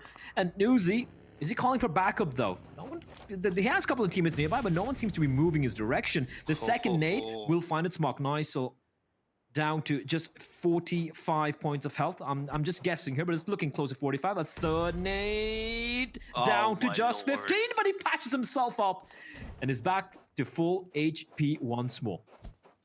BTR go down, Reject go down, so 2 teams that had solo players have been followed by a third in the form of Genesis Dogman. Now the Infinity need to focus on being inside the circle now. However, and this is what I love about the Infinity and how they pull off these kind of rotations and these kind of controlling positions. Gotuni, already inside the circle. He's the anchor point. He's like, yeah, guys, you worry about what's going on behind. I'll stay inside the circle. I'll hold down to fort. FaZe, they have a beautiful spread. I would argue it's a little bit too heavily split. I don't really like how far away Tony K is from the rest of the team. I like how Venturis and MR5 are close by with Corby covering the north. But Tony K is the one, to me, that's massively at risk. MR5 with a big zoom banger. Chungus of a weapon. It is a massive chungus of a weapon. It's a green, big ass chungus. It's dealing pain. And MS Chonburi. The really cool thing about MS Chonburi right now, even though they've lost a member, even though Ponzai has been knocked down, 7 eliminations leading the pack. And if they can get the res on the Ponzai, you know, 3-man squad, still very, very solid. And considering they scraped into the Super Weekend, I mean like scraped into the Super Weekend, it is a good kind of vote of confidence in how they recognize that, hey, look, you know, we may struggle in Super Weekend, but in the league play, but the Super Weekend is where we come out on top. Now, they have lost 3 of their players, so it's just NC2 that's left standing. The circle is centered. FaZe now have a 2-2 split, which is much better to play with Venturis and Tony K a little bit deeper into the circle. They have to think about teams around them, though. We're at the stage of the game where focusing on kind of one small section to control is much better than trying to control a bigger section and losing 1 or 2 players. 4 rivals should be their next focus on taking out on the edge of the circle. Maybe Nova, but either way, FaZe, they gather themselves up together. Now it's their time to fight. I love how everyone are kind of grouped up, and Infinity are like, YOLO, YOLO, I'll go YOLO there. Like, everyone just spreads it, and they don't seem to care. I love it. There you go. Grabbers will also fall, and with that, one by one, the teams who just had 1 member alive, they're getting eliminated. The Xavier, Cryptics, Dead Eyes Guys, Genesis Dogma, BTR, everyone's out. MS Seanbury still alive. Nope. NC2 out in the distance, and yeah. Never mind. I'm sorry. It's okay. It's okay. You cursed them. I hope they won't be too mad at you. It is what it is. They still had a damn good game. 7 eliminations, cannot argue with that one. FaZe has 1 player knocked down. Infinity are encroaching on their space in the underside of the hill down on the southwest side. 4 rivals are in the circle, but they're under a lot of pressure. Nova have found a bit of an entry point in, but on the western edge of the circle, Enigma and Rico. Enigma and Rico on the eastern side. Infinity going up against Nova. Nova, this is... they need to have a couple of big games here. They are not out of danger. There's a very real possibility they might not be making it to the league final. So they need to be very, very careful. But they're getting third party out in distance. This slope is not comfortable for them. And Infinity, are they going to push on ahead? The res should be taking place. And going back to the fight you did allude to just before we switched over to the Nova fight. Enigma Galaxy just harassing their MENA counterparts in the form of Rico Infinity. Prestigo, he's kind of low, he's going to patch himself up, but a well-placed nade could kind of ruin his day. And unfortunately for Rico Infinity, look at SK Ton, Fidan, and Prestigo all separated, all in 3 different buildings. it's not a comfortable spot to be in. Yeah, it's understandable because nades are such a big part of trying to encroach on a building, but it's the fact that nobody can really support each other because they're all in separate buildings and no one building has really any kind of higher elevation point. So it's going to take a miracle for Rico to come out on top of this one as the Infinity gets a clean knock on the Jimmy, but Godtony is knocked in return. Turns around, King gets a second. Nova, they were asked to deliver, and they are delivering. Kings and Powerboy, the nades are good. Mela just crawling out of the open, blood coming out of every orifice, not looking good. Just the rest is taking place though for Infinity in the meantime, as FaZe is taking pot shots to you. Yang needs to be careful. 20k getting shot from all the way below, and I do believe that was Damwon Gaming, unless I'm very much mistaken. So they need to be wary. They need to be careful that they're not the only team out here. Why aren't FaZe third-partying this though, right? You hear the shots directly behind you. It's a perfect time to strike. Well, Nova striking with furious anger and great wrath as Tunny, God Tunny, needs to live up to his name, but a shot being shot by Jimmy! And Kings, they take out Infinity. And the beast has been stopped, at least here on Miramar, the second map. Oh, Forest? Now, oh, wait, what? Wait, what? Yeah, he got a nade knock onto Jimmy. Oh, there we go, from downhill. You can see FaZe. Now they're coming in. Now they're taking a fight to Nova, and Nova getting sandwiched between Damwon Gaming as well as FaZe. In the meantime, 628 going up against 4 rivals. 628, they still have 3 members alive and kicking, and Nova, they're not going down without a fight, getting a couple of knocks. Incendiaries, Molotovs being tossed in as well. Paraboy and King, they're taking a fight to FaZe. Ventoris and MR5, they spot Paraboy, and Paraboy just comes charging in. MR5 gets knocked down, and FaZe are getting eviscerated. What a play! What a play from Nova! They had 3 minutes of being able to third party the fight between Nova and Infinity. They didn't. Nova took out Infinity, and then Nova show why they are here to play, why they don't take for granted the fact they didn't make it into the second Super Weekend. Very strong performances from King and Powerboy as a duo, but now their next target is 4 rivals. 4v2, v3, v1, v1. Could find him. Enigma Galaxy, the 4 alive. This is a great opportunity. As long as 4 rivals get screwed here by Nova. And Nova maybe getting a little too over-eager here. They need to just jump on across, and because of that, eventually they will fall. But what an outing it was from the Chinese side. Incredible ability, holding their own, even though they were down to a 2-man squad. Playzone will take down Uni, guaranteeing themselves a 4th place finish. They're going to be reasonably happy with that role. Damwon Gaming, and now Enigma Galaxy. This looks like a chicken dinner for them to lose. 4 alive, and it's what, a 4v2v1. Possibly make that 4v2. That's going to be the case as down goes 628 in 3rd place, but the 4 rivals duo are going to have to work wonders in this one. Rithal and Pemberut, they can deliver. We've seen that.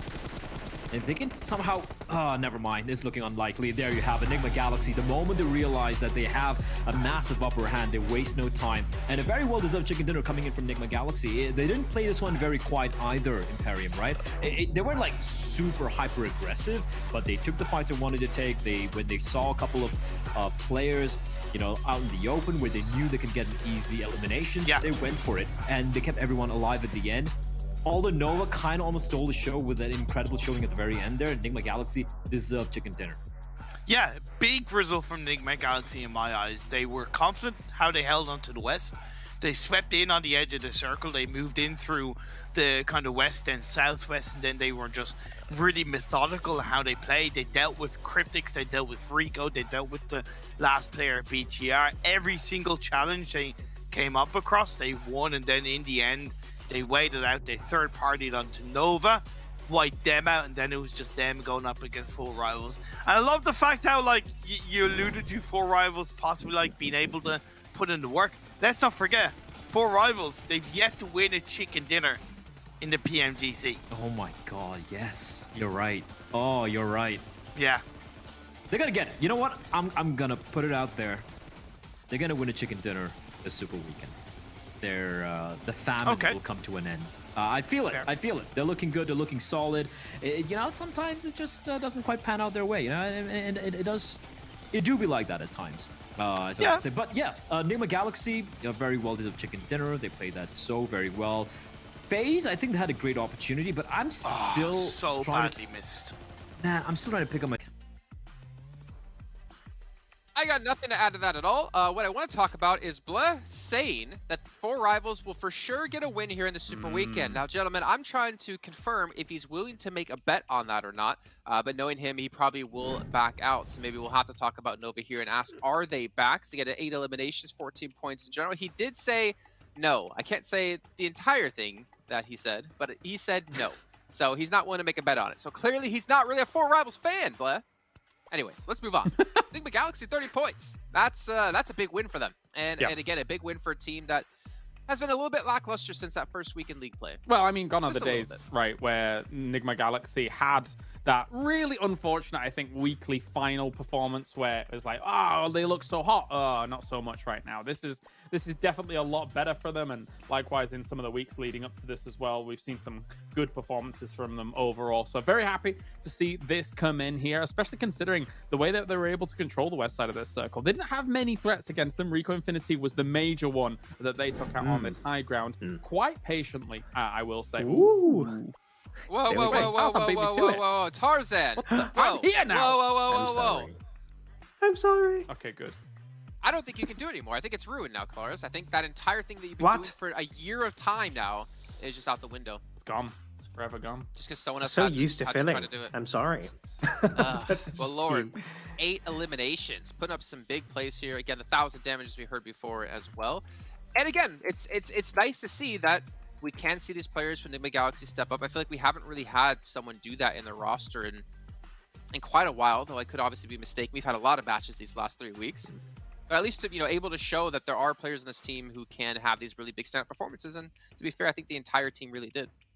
Yes, and to be fair, a lot of momentum coming from the early skirmish as well. Like, they know there are certain teams who like going for these car spawns and just go to the drop store, and Cryptic's one of them. And Nigma Galaxy, being from the same region, playing against them for many, many games through their respective PMPL, knows how to punish that. And they just took that momentum, and hopefully that will be what they need to have another good Super Weekend. But it's not just the western side that we have some change of dynamics, guys, right? Like, we talked about that northeast. 3 teams went over there when the side of Team Secrets not in the lobby. So also DXavier happily taking away also not having a TJP in the lobby as well. So a bit of a change dynamics between teams from that eastern side. Yeah, thank you, Max Ben, for pointing that out as well here for us, because it is very interesting to see teams changing their locations depending on who is in the lobby and who's not. And also, just to quickly correct myself, I do want to give credit to Nigma Galaxy, because in week 2, they had 162 points. Yeah. They were the 3rd highest point scoring team. So they've had that kind of bounce back in the same aspect that Infinity had from week 1 of league play, where they bounced back into Super Weekends. And Nigma Galaxy had a fantastic week of league play, and then a very disappointing first week of Super Weekend. But again, our treasure box is still going on, you guys. You can be watching and earning rewards in the Esports Center or over here on YouTube. You can click down below the stream. There's a rewards button to help you get some more tokens to unlock some permanent items. And not to mention, this ends on the 21st, but starting the 22nd, we got even more items for you guys to win. So as long as you're watching between the 22nd through the 10th of January, you get some more points that you can use to unlock even more items and even some special rewards. Kalaris, if you could choose a reward here, which one would it be? It's the AUG, of course, because it's a laser gun and that is a nice color palette. I actually bought some shoes in black and gold recently because it's the right color palette to pick. Is that gold? It's kind of a yellow. I'll go. Yeah, we're close enough, Jason. You have more shoes than I think I have anything in my life. Maybe you probably have more shoes than I have money. I have a lot of shoes. I have more shoes than my lady friend as well. And she's very annoyed about that. So, yeah. Okay. Well, Tarzan, tell us something that you collect that we didn't know about. Wow, wow, that's sad. Like, that just makes me feel like I don't collect anything. Like, I don't Strange know. carrots. But to be fair, I'm pretty... I love shoes as well. I feel like I have this weak spot when it comes to bags, especially handles. Is that what they're called? I don't know. Just bags, right? Bags, like backpacks. So yeah, I've stopped recently. I don't think I've ever heard that word used before in my life. Jason. Handle? What's up? What do you collect, Jason? Hodl. I used to collect like old coins. Oh. Like whenever I would get coins, I would look through them and find like really old ones. Mm.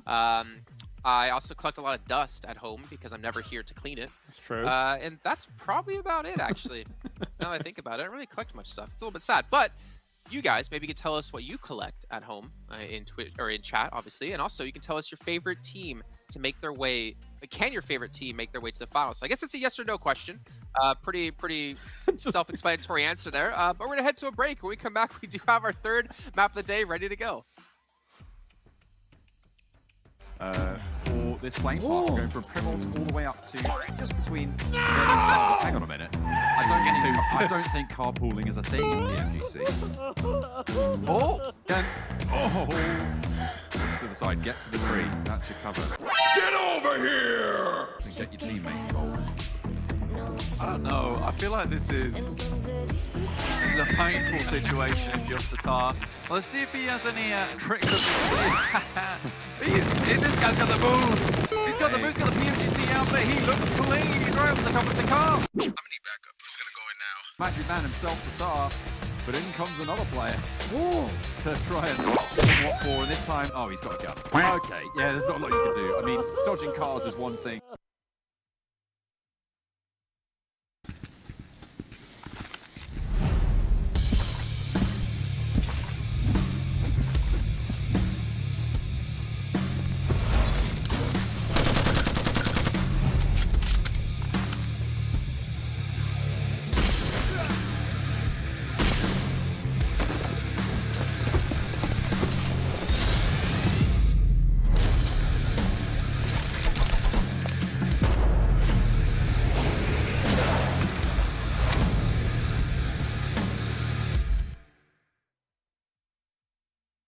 Oh my god! It's raging with the 4v1, taking down the whole... He came in from the grass!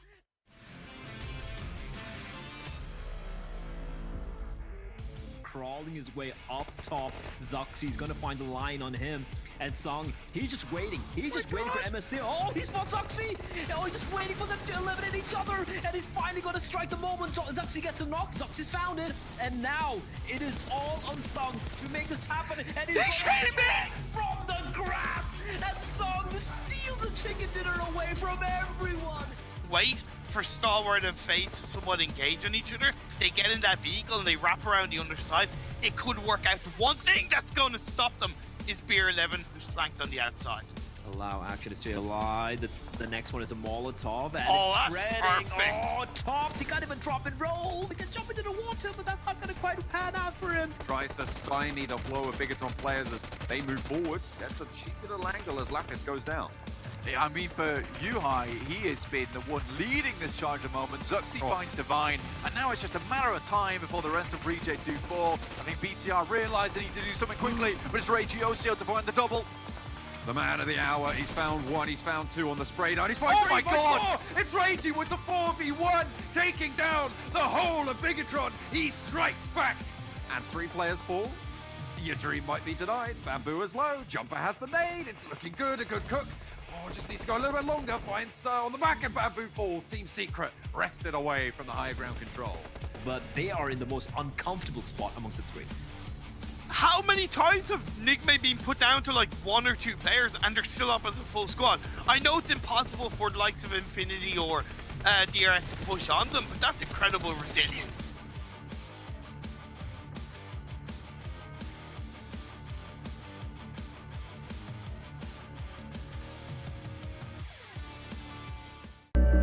I saw the first light, the first steps. Now I see much more. I capture Earth in all its beauty. I see action. I see drama. And I see it in the finest detail. Moments of inspiration. And the first steps. I am the 1+9. Welcome back here, everyone, to the PUBG Mobile Global Championship 2021 East League. Before we do dive into our third match, remind you guys once again about our sponsor of OnePlus. With its flagship performance and immersive 120Hz display and HyperTouch technology made specifically for gamers, the OnePlus 9 and 9 Pro are your best shot to climb what, Jason? The leaderboards. Good job, Jason. You nailed that one perfectly. All right, so gentlemen, we're going to be heading into Erangel here momentarily. We've got to see Enigma Galaxy have a very good first match for them on match 2. I guess technically it wasn't their first match, but their first good match, at least of today. And we obviously had Infinity, where Jason Kaplan himself predicted them to win and was correct.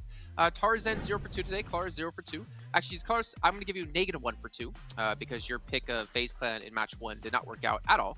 I think it was FaZe Clan. It was Nova, even worse. Not at all.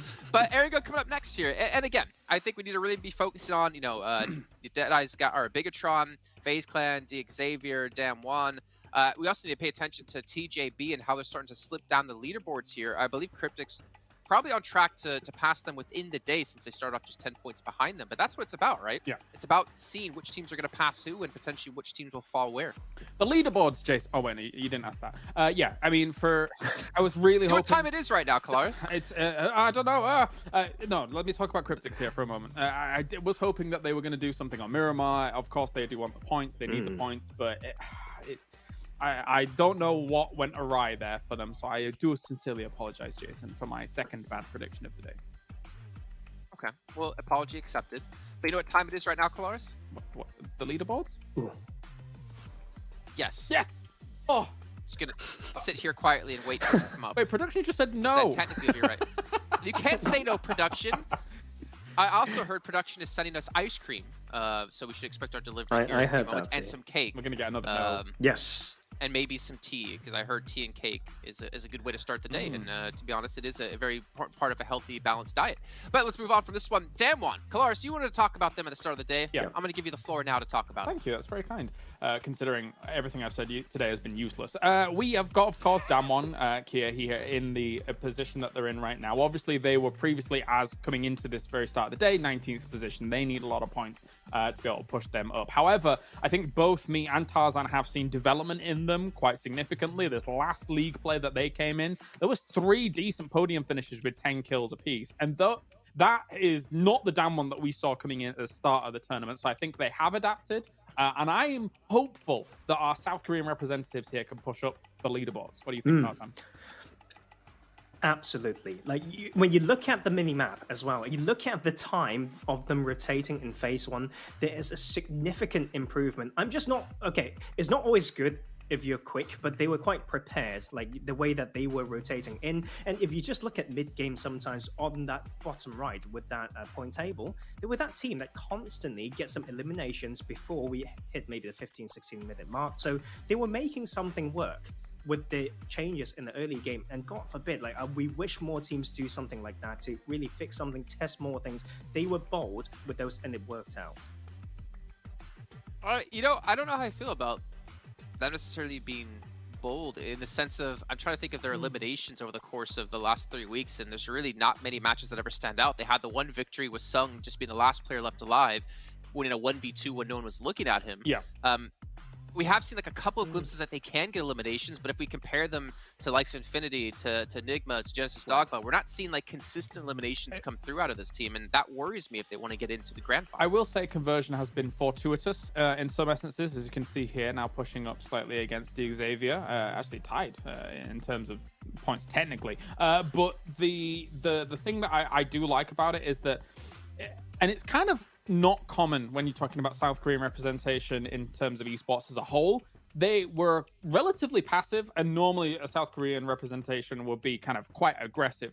Now, that passive play has kind of then eventually led them in some really rough spots, but it's slowly getting to the point where they're finding the groove in this lobby. So at the point where that passive play can then start being a bit more aggressive once they know, okay, we know what's around us, we know which teams are around us and which positions they've taken. Now we can aggress onto these kind of spots, etc. So it's still some work to do for sure, but they can move up, I think. So do you, I mean, I'd say obviously every team that is here participating is like the cream of the crop. Yeah. But do you feel like Damwon can keep up when it comes to the raw mechanics of being able to take on a firefight against, you know, Pairboy, who's been really stand out for Nova? Not currently.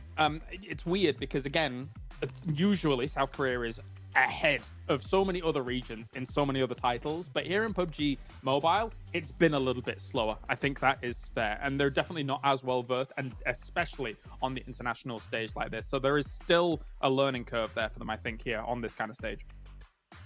Yeah, I think maybe one reason for that is maybe some stability in the scene as an esport, right? Yeah, I think maybe just some more time is needed to really catch up. I mean, if you look at other games as well, it took South Korea, you know, maybe a year, maybe half a year to 2 years to really kind of hammer home everything. Yeah, exactly. Then they just completely run away with everything, and they overrun an entire league with just basically Korean players. But we'll see if they can obviously continue that pace. A little bit of intra organizational preference, maybe. When you look at teams like Bigatron, the whole org is based around this game. When you talk about Tungwen Kia, come on, they've got so many other esports as well. So sometimes when it comes to support and maybe allocation of resources, that has a role to play in maybe the way that they're performing as well. Okay. Well, I mean, moving on, we obviously have a lot of other teams to talk about. Xavier, we need to have a little bit of a step up, and maybe at some point today, over the next 2 days, one of us will predict them to be the team. But that is not what's happening for me. Tarzan, we'll start off with you in the end since you have yet to go first today. Stalwart Esports. I feel like they, yes, for sure, they take a nap from time to time and come back stronger. I feel like this nap is going on for a little bit too long now, so it's about time for them to wake up. Yeah, I mean, you know, just sleeping a little bit. It's the weekend. Kind of. It's Friday. Hilaris, what about you? A bit more of a, well, not really a wild one by any stretch of the imagination. I'm going to go with FaZe. I do think they're good on Erangel. I think that this is where their comeback began, and I think it's about time for them to get a win. See, I was going to choose FaZe, and then I saw that you chose FaZe, and I saw your track record today, so I steered away from FaZe, and instead went towards where Tarzan was thinking, and went with Stalwart as well. I want to see them wake up. Hey, my track record. It could be the Kalar's curse. Who knows? Well, when Max is back, we'll see how it goes, all right? Cheers. All right, well, we'll have to wait a little bit of time before Max does come back, but it is time to bring our commentators. So we don't have to wait much longer to see the beautiful faces of Blank and John Allen. Thank you very much. There you go. It's a compliment to kick things off. Blank, you're looking very floral today. Looking very good as well. We're going to be getting into Erangel, and, you know, there's a lot of foliage there. Maybe you'll blend in.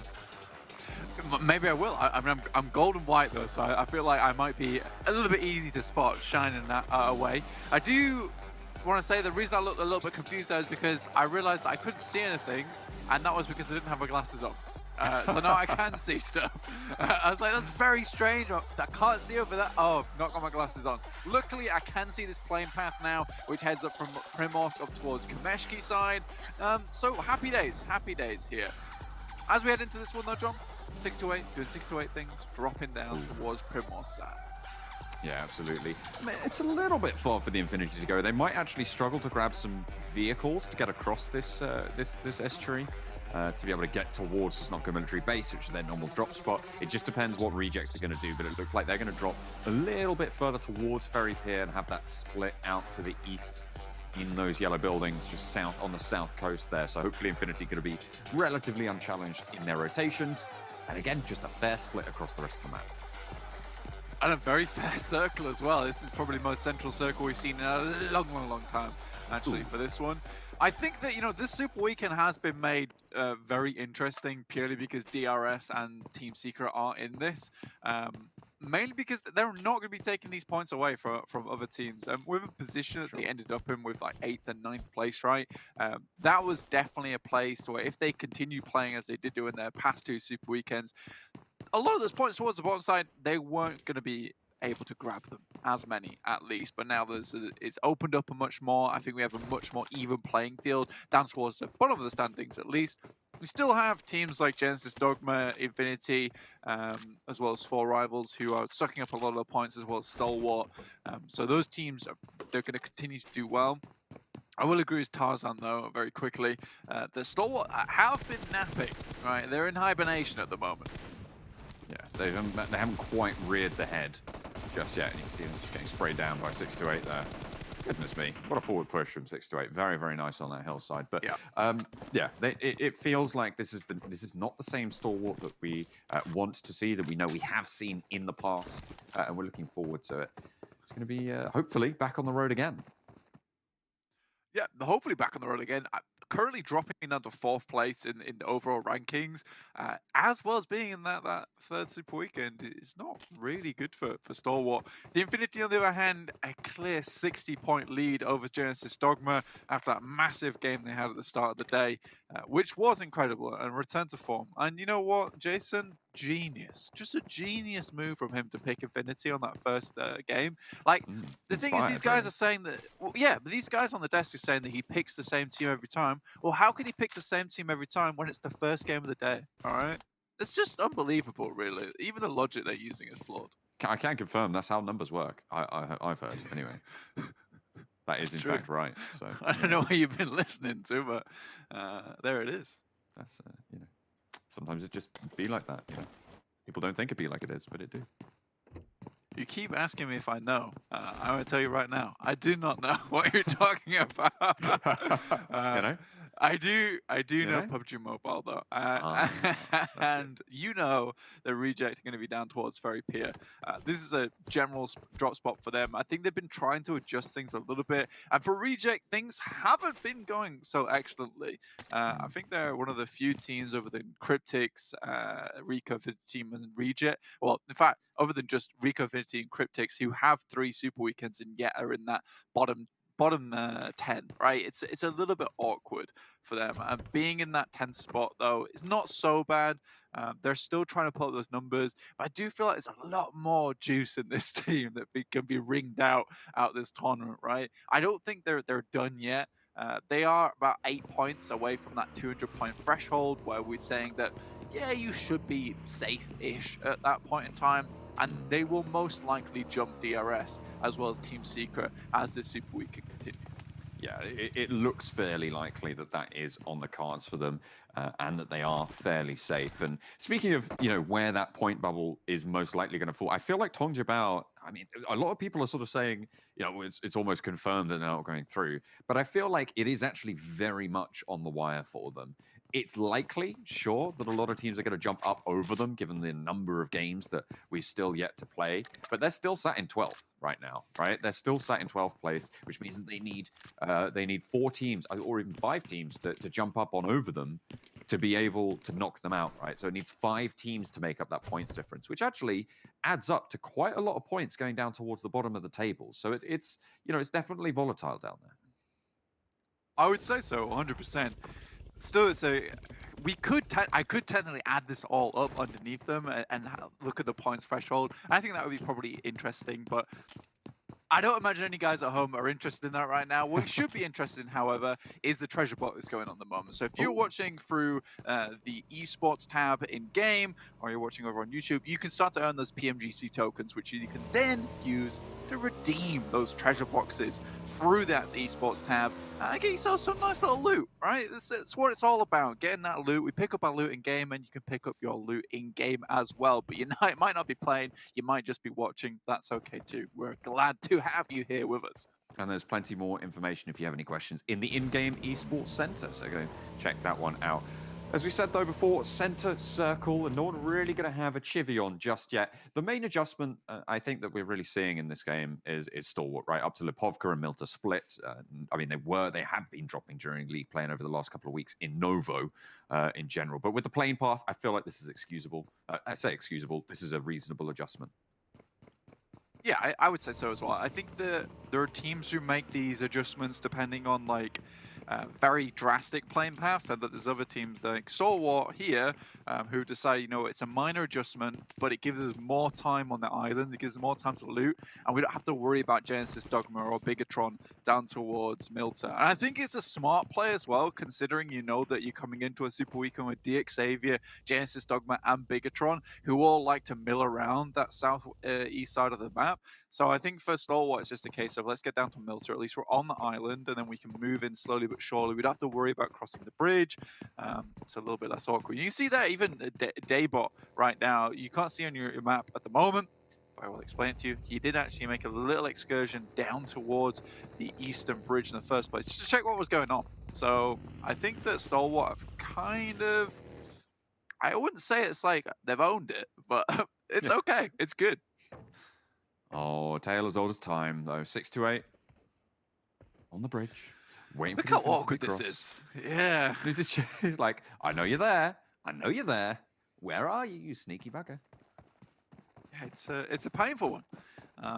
It pains me watching it because I feel like with Erangel being like such a massive chunk of your points anyway, this happening every single time. 6-8, it doesn't matter for the Infinity at this point. But I think 6-8 just want to get away with getting 1 point.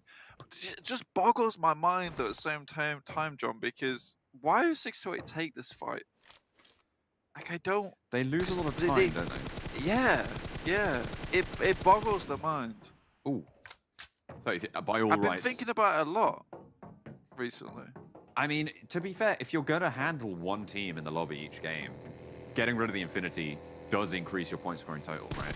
But in comes the crash. The spray down's not quite there as Mela sends straight on throughs, as to the rest of the Infinity. 33Z tries to post up, but they spread out wide. A little tickle of damage sent to the foreguard there. The Vanguard push for the Infinity. Newsy left on the back, but the team now spread out. And honestly, now 6-8 are in trouble here. Yeah. But I'm literally eyes emoji right now because it just let them go past. That was the worst hold I've seen in a long time.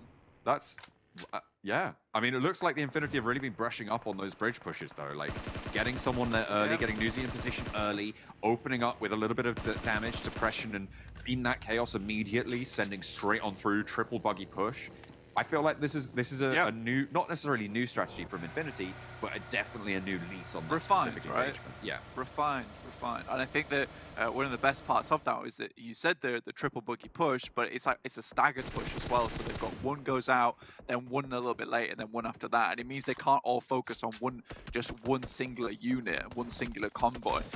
So really well done. I mean, you hit the nail on the head there, John, but still, it really boggles my mind. I want 6-8 to stop doing this because it's not going to benefit them in the finals because Infinity will be there.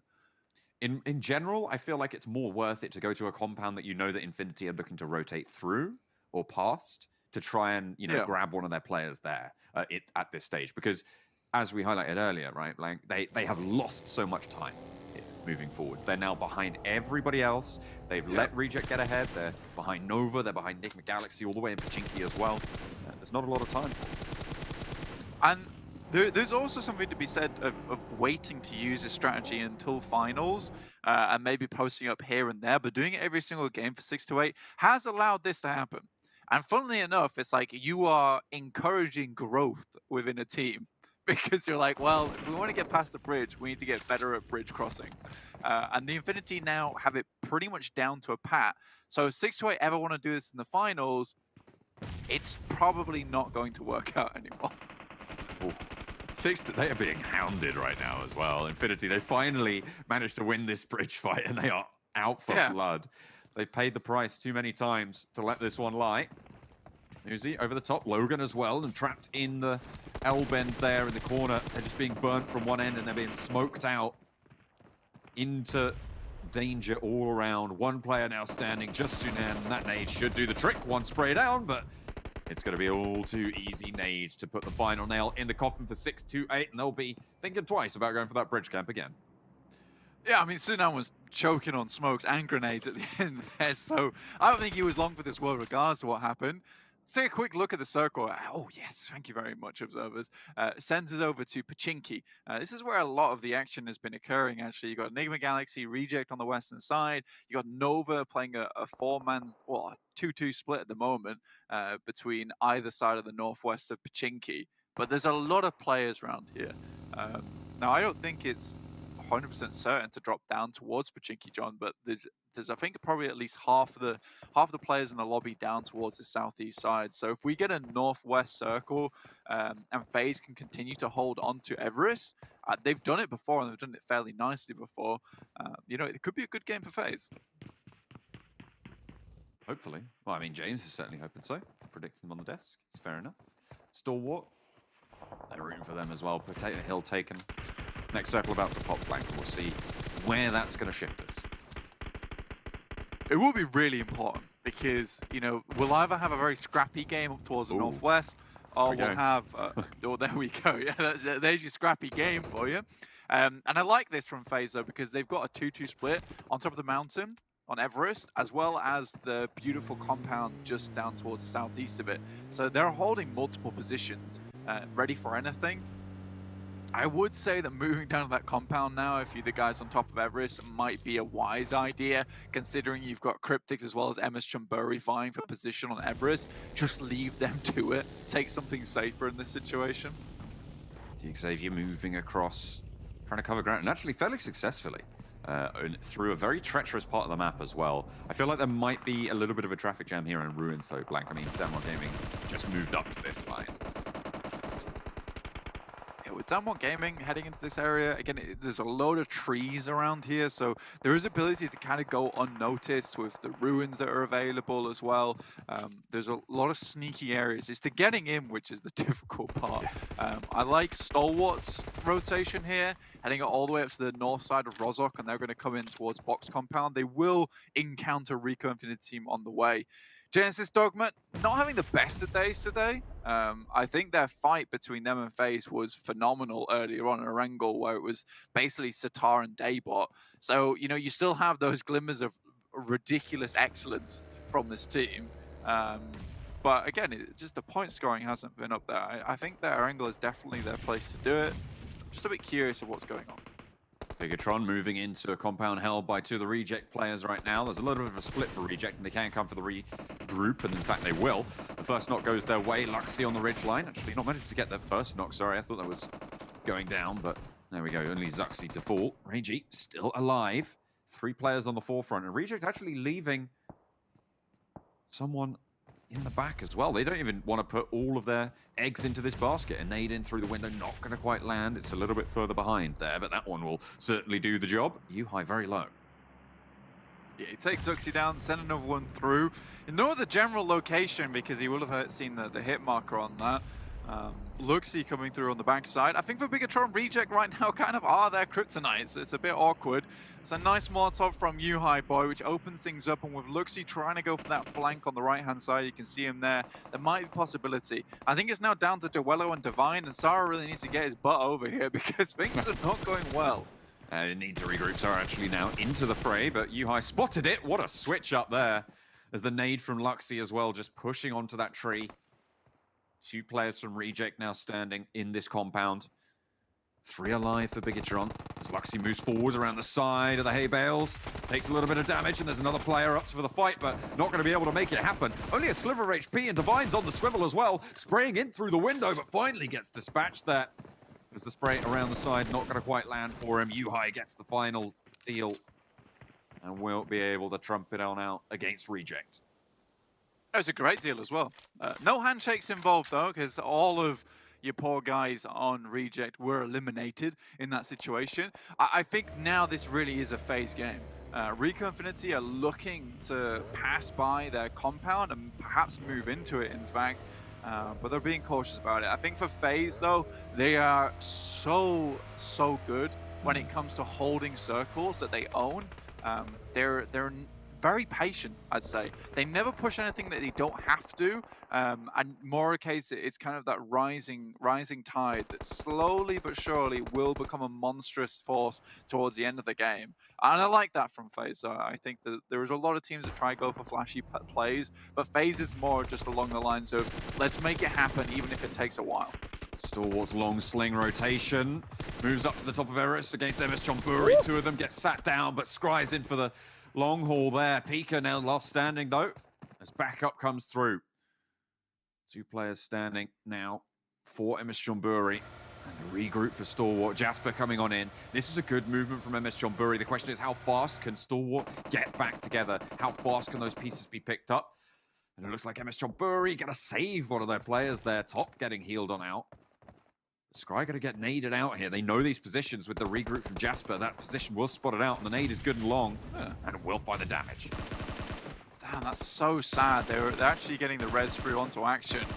Where he gets taken down mid-res. Now it's a 2v2 though, John. Top looking to find TJ13. Does hit one, hits the second as well. That's top things for you.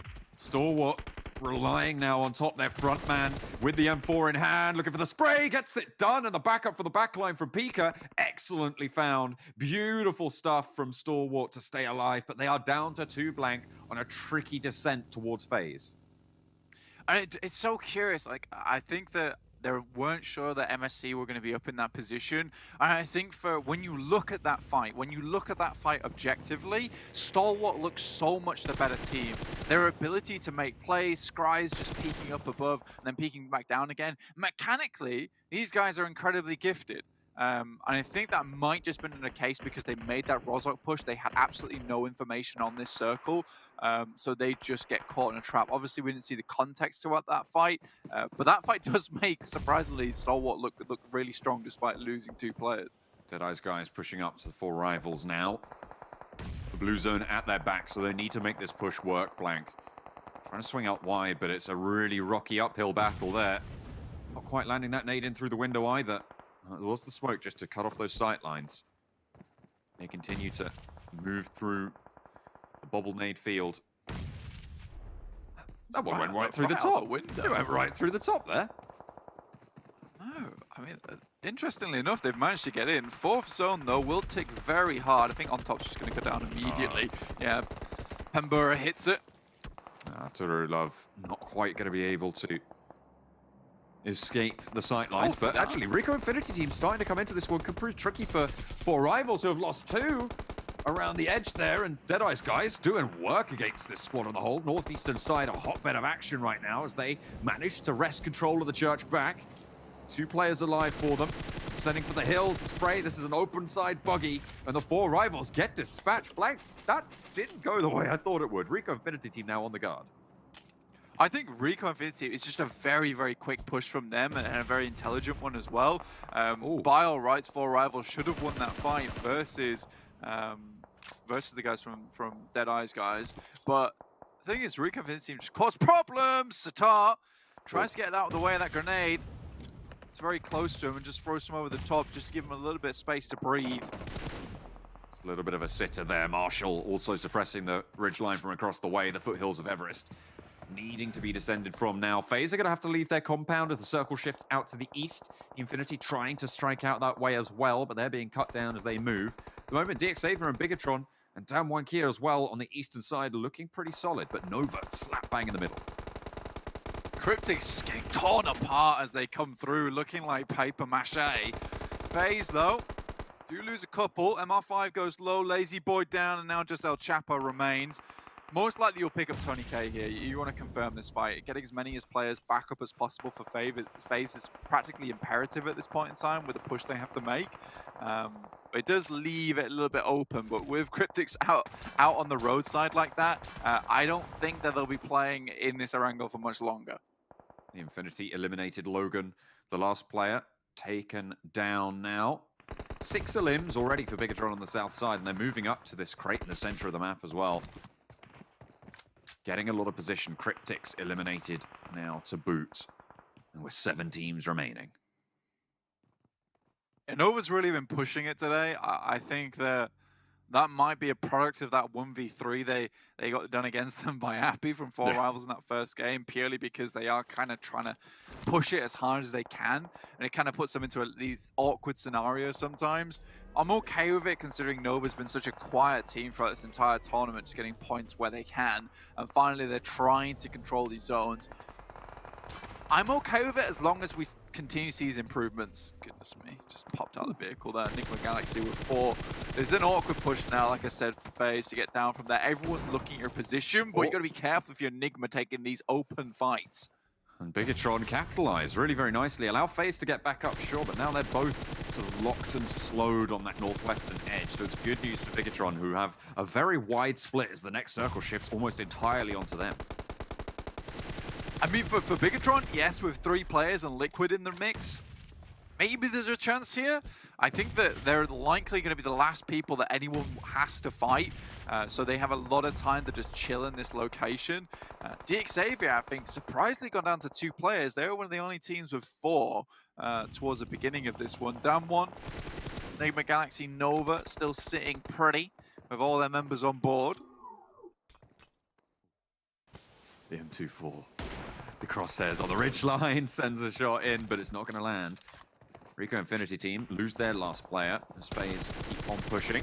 The Nova's still in their way. Enigma Galaxy looking to crunch as well. The jaws try and slam shut, but teeth evaded for the meantime in FaZe. Yeah, Paraboy. SKS there with the silence. Tony K has no idea where he's been shot from. Looks towards the window. Has spotted something. This is really good call-outs coming from them. Tony K will go down from Ralph. Enigma Galaxy is just trying to push up on these guys as much as possible. I think they think that FaZe has found an opening and now they want a bit of the action. DXavier, they managed to get the knock onto Luxy there, but Frankie now the last player standing for the squad. 2 players from Bigatron, and it feels like their hold just got a lot weaker, right? Without Luxy on the back, with those long-range suppressions, and actually now just having Yuhai getting knocked as well, Bigatron's reign over this circle could be coming to an end. FaZe looking to move in from that northwestern side, but Nova are just shutting them out at every turn. They have something to handle it. Playing it out very nicely. It's awkward though. Jimmy though with the swivel will hit it around, finds the final player from FaZe. Now Nova continue has to push in. This is good stuff though. Enigma Galaxy up on Liquid's position, gets absolutely ripped apart. That's BTR now out. Nova, Enigma Galaxy, DXavier, and Down 1 Gaming. This might be a really good chance for Korea here. They have 4 members up and waiting to push into this. Maybe they won't have to rob this victory. Maybe they can secure it the legal way. Certainly a fairly crucial game for them as well, towards the bottom of the tables for Damwon Kia. Excellent point scoring potential with the numbers to be able to make it happen. Nova trapped on the edge. If they can work with Enigma Galaxy to just control that area, that zone, but looks like there's no accords being struck right now. Every team for themselves. The circle moves actually towards Enigma Galaxy. Enigma Galaxy couldn't be happy about this one. Somehow they managed to keep all their players up. It's been rough though. I think a lot of them are down. Sadly, this is why Down 1 Kia is towards the bottom of the tables, is that they are just crumbling under the might of Nova at the moment. Wow. That's brutal. That is brutal. The nades just keep pouring down, and that is Down 1 Kia eliminated from the game. 3 teams remaining, and only 1 team with everybody standing. It's going to be Nova, looking to potentially just grab a whole bunch of points. Again, this is a team who is further down the tables than they might have otherwise liked. I mean, they were sat, I think at the start of this game, they were sat down towards the low end of the qualifying teams. So they just want to see themselves safer if they can. DXavier going down, and now it's Nova versus Enigma Galaxy. Enigma Galaxy has been on a tear this past couple of days, even in league play. They've been looking so much better, and I kind of have to have an eye on them now. That they're putting themselves on the map. They've pinpointed themselves in, now setting up very quickly into position behind trees, several different locations. Order though, with a ridiculous flank comes through, finds 1 knock, tries to confirm Freak. That does put Nova in a bit of an awkward situation now that they're gonna have to try and re-stabilize from. 2 players for either side as Order on the flank did get taken down. The res available here for Nova. Not looking like it's available though on the flip side for Enigma Galaxy, so it's going to be a 3 versus 2, but make that 1 as Ralph now last up to bat finds King around the side. Plenty of HP, but his helmet's low as well. Drops for the shot, but the spray from Paraboy on the iron sights pays the iron price. Nova take the chicken dinner. I think that is actually one thing. The Paraboy's just been rocking the iron sights on the AKM all game. Like, what is happening? You know what makes me really happy though, John, is that Paraboy is performing. When I first heard about this guy way back when, it was like he was hyped up to be the biggest thing. I watched him in PAL, he looked pretty damn good, and then you watch him in PMGC and I was like, wow, you know, he's not the greatest in the world. I feel like a lot of his other teammates are doing a lot of the work. Comes into this PMGC with his fires just re-burning at the highest temperature. I am so impressed by Paraboy. And it's nice to see the face, you know, and the name lives up to the skill in game. Absolutely. I mean, it's phenomenal as well because he's been part of the conversation basically since the first, like, when PMCO was being launched, right? I remember him topping the tables in Berlin. Everybody started adding boy to the end of their name because he was doing so well. Like, it was actually incredible. And the fact that he's still going at the top of the game for so long now, I think is phenomenal. The guy's a nutter. Yeah, absolutely. It's a strong game as well, coming through from Nova. They'll get a fair few points on the cards for themselves. And this should sit them pretty for today, to be honest with you. If they get a couple more good games, maybe tomorrow or even the next couple of games as well, they could just secure themselves into the finals just like that. And I mean, Imperium was saying it, and I got to agree with him, is that you can't count Nova out. Like, they did this last PMGC, which is a case of, let's take a quick break, guys. Let's not do Super Weekend 2. And we'll come back strong for Super Weekend 3 and then win the finals. So you've got to be scared of this team. Luckily for us, it is not just a one-horse race anymore, though. We have some really, really strong teams from several different regions also battling out here in the PMGC. Absolutely. There's so many other teams going for it. And there's so many other teams towards the bottom of the tables going for it. Bigatron as well, another team that you feel like you can never quite count out. I feel like they are that Super Weekend team, right? But they weren't quite able to hold on to that. So instead, Nova from the north will be able to sweep it clean. It's going to be a great result for them. I think they might have been able to beat out Tongjabao now, sat above them in the tables. We'll have to wait and see and look at those tables a little bit later as we head over to the desk. Yes, indeed. There is that chance that they're able to surpass them. And now TJB, if that did happen, are getting more and more worried throughout all these matches, seeing teams start to rise up and start to pass them and knock them further down this leaderboard. But we can see here, speaking of leaderboards, 31 points for Nova. I think that's one of their biggest games they've had yet here in PMGC 21. Yeah, there's a big difference between them being center of these later circles compared to them being center in the first circle on Erangel, right? Where the terrain is very, very different. They're able to play this a little bit more stably compared to being in the center early in these circles, as well as being 3 compared to 4. But yeah, Nova, very, very impressive stuff, especially going up against Nigma towards the end that I thought was going to, cast a little black hole on the position of Nova, but not to be, despite having a great result in the previous game, Jason.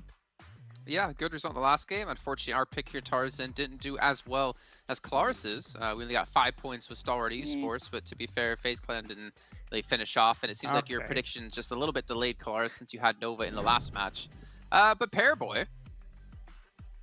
Ooh, 1,048 damage. It's as if I looked at the stats before and knew exactly the number we were gonna get.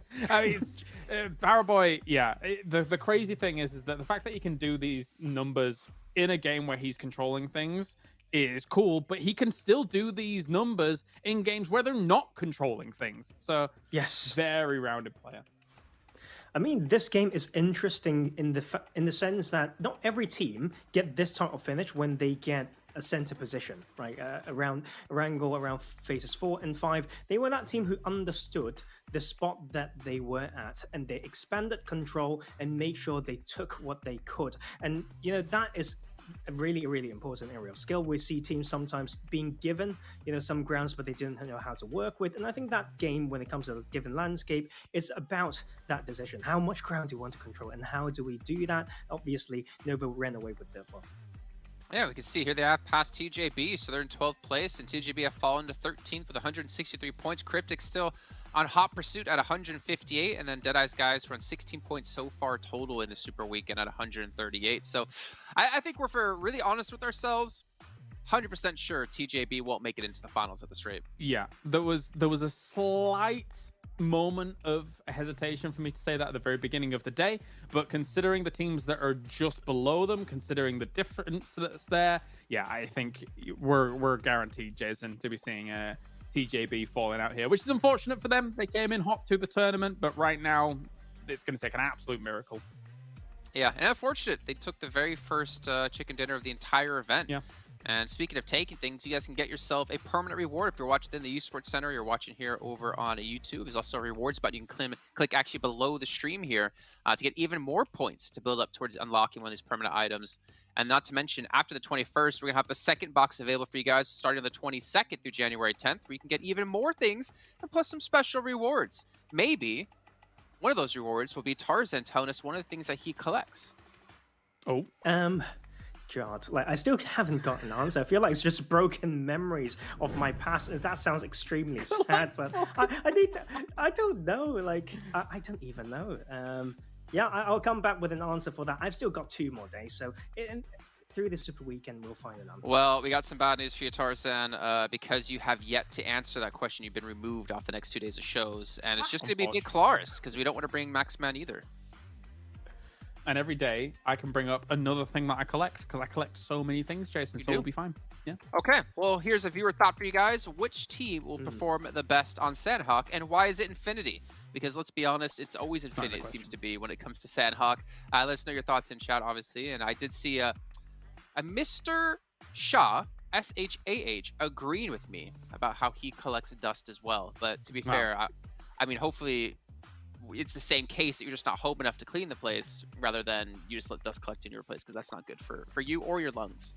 I don't know where I'm going with this, so gentlemen, save me here. Well, yeah, I mean, as long as you're not absolutely static and just collecting dust that way, I'm sure you'll be fine, Jason.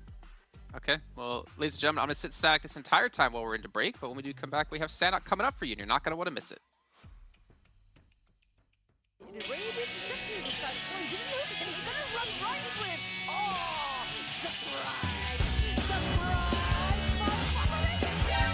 NANI?!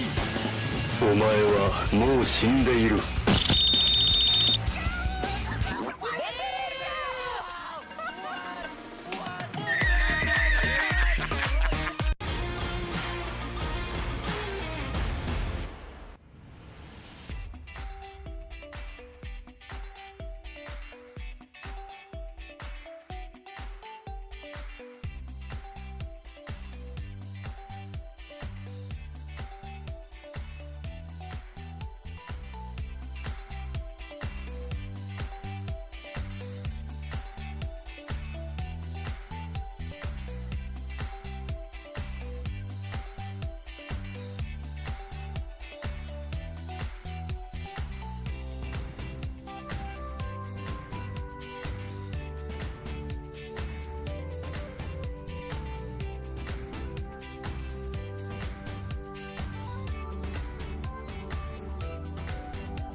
I saw the first light, the first steps. Now I see much more. I capture Earth in all its beauty. I see action. I see drama. And I see it in the finest detail. Moments of inspiration.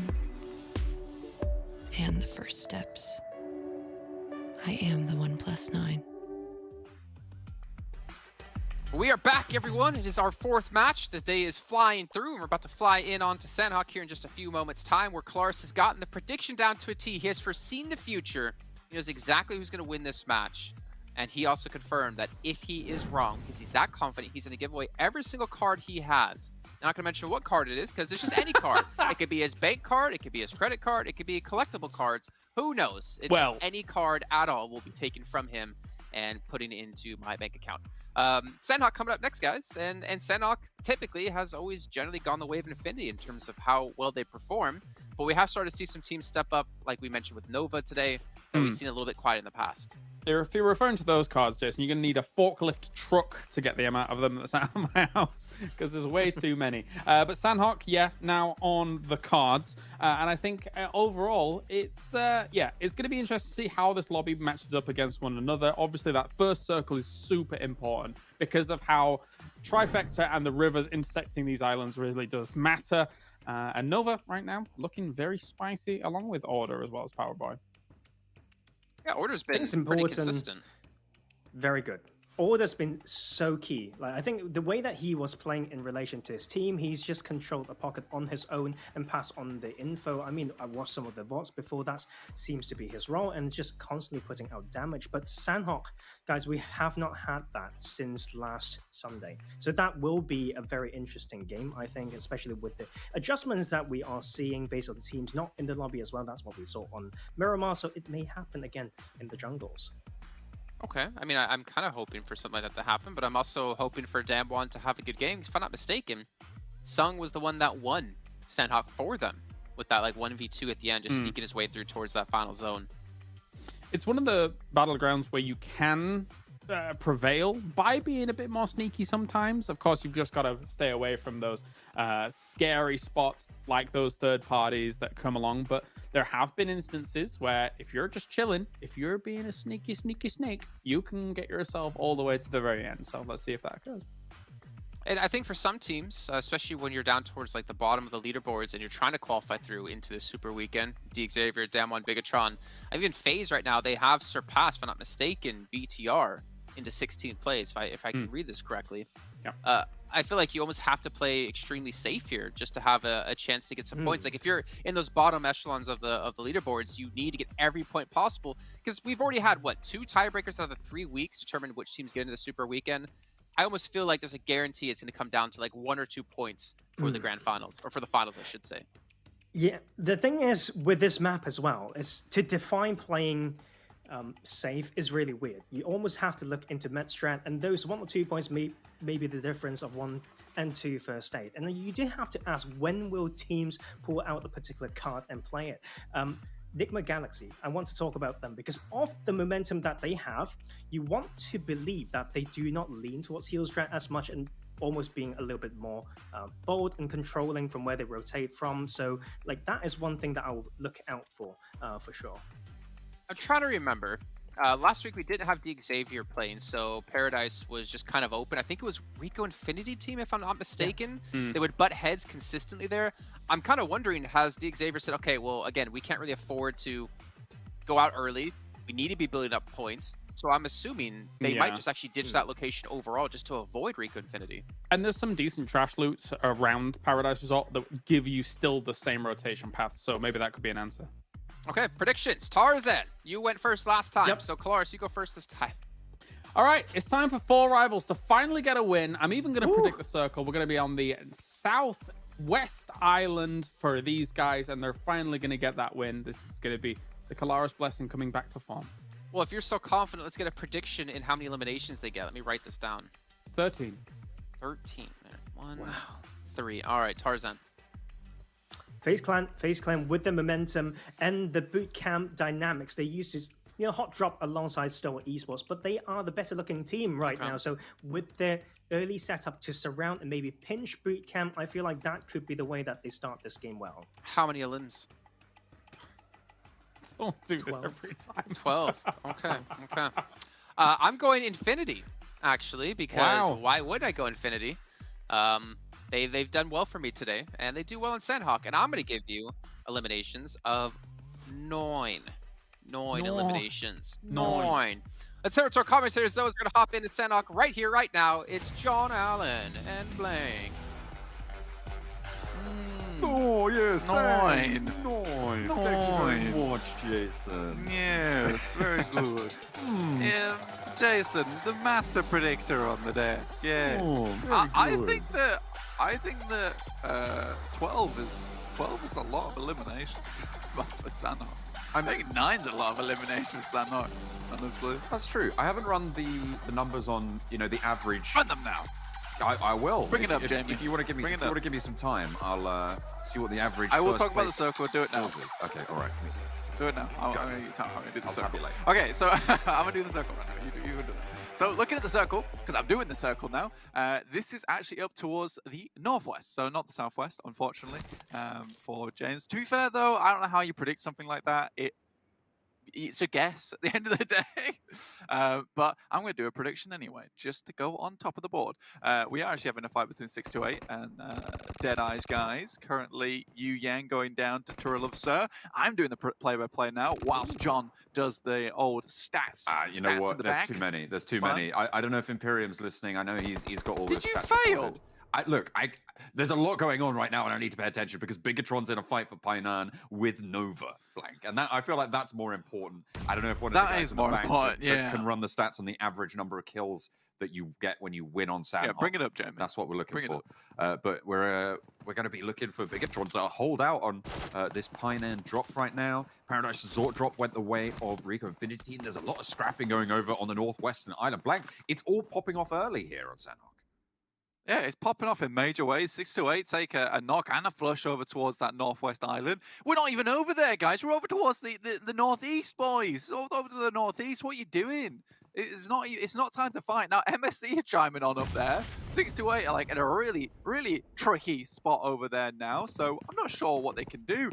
Nova, on the other hand, they dropped on Painan versus Bigatron. Did take a knock in the meantime. That's Jimmy. Daoshi should be dead. Somehow he's got through. Wow. He's fast. He's too quick. That's Tracy Chapman over there. He's a blur. It's Sonic the Hedgehog. It's it's Barry Allen. He's just solid sending it. That's true. What the hell? All right, fair enough. Reject also taking that. What is going on in this lobby? Okay. Yeah, he was gonna die there. I feel like he was gonna die. Wait, they're fully dead? Yeah, they're fully dead. Oh, wow. So they took a knock from Deadeye's guys.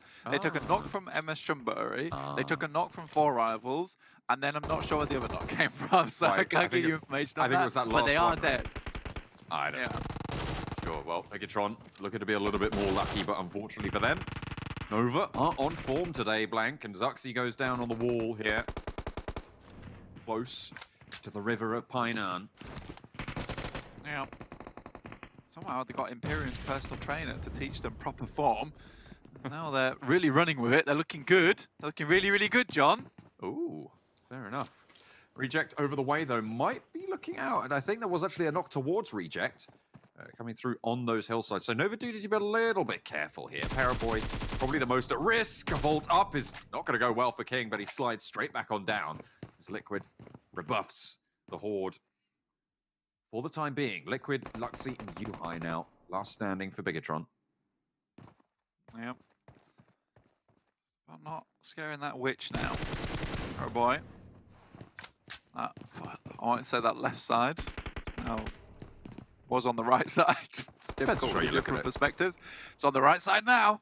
It's on the right side now. But versus Bigatron, I think this is not the biggest tests at the moment with the way Bigatron's been performing. It's still good though, and it kind of ties into that same storyline that I was building up before, that Nova is pushing their limits. And I like to see it. Coming into finals, really starting to pop off now. This is the best time for it. Momentum, we know all about it. We want to keep seeing it. When you get into that finals and you're feeling hot, like a lot of times you can just dominate. Remember, we reset all the points to 0 in those finals. You're not having any of that excitement coming through that you know that you're super safe. If you're Infinity, you got like 370 points.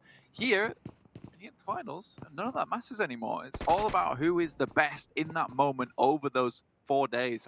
I think it is. I think it is, yeah. No, it is 4 days. You're right. We're going to be seeing 4 days of competition. It's going to be great. Action. I'm ready for it. And I agree. The points reset. Whilst it is a thing, but it does create this environment of a new phase of the tournament, right? Where you can sort of get that reset on board. That mentality can come in and say, you know what, guys, we might have got in just in 16th, but everybody's now on a level footing. I think, just looking at this fight once again, though, Painan's so difficult if you don't have it. That's a shotgun. If you don't have a strong start to the Painan fight, it does become very difficult to then remove the enemy team, purely off the back of the fact that you have to clear all these buildings. In which case, production team, they're smart about it. They're like, this fight is going to take a while. We're coming back to it. So Bigatron, just chilling. And I think that now they're set up, it's going to be hard for Nova to get in. I think one thing to consider here, though, is because this is an instant drop and Nova's been able to corral these players into this one building, there is no form of meds for them, whereas Nova's able to heal up all around them right now. So I think for Bigatron, it's a case of attrition right now. And if Nova can just play this one out slowly, not take it too fast, they more than likely will win because they have the man advantage. 4 rivals, they're rolling past the Deadeyes guys, and they're moving through on the northern bridge across to the northeastern side of the island. But Nova, they don't want to wait. They don't want to wait any longer. The shotgun's out of bullets, but Jimmy is down around the corner as the magazine reloads, and that is one flush coming through. Nox going towards Bigatron in response, though. Order finds one, pops up for a second, beautifully found, and down they fall. Yuhai on the ground floor now, last standing, has that shotgun still. An Order wants to open the door, wants to challenge it out. I think they know which frame he's playing behind, and they might just be able to spot it out. 8 slugs in the chamber. They need to find their mark. Make that 6 now as he pops 2 out, gets that reload off, and actually gets a couple more in, but it's not going to matter. Paraboy through the window. And that is now them down to 3, but a good fight overall. Reject takes a nasty nade from MR5.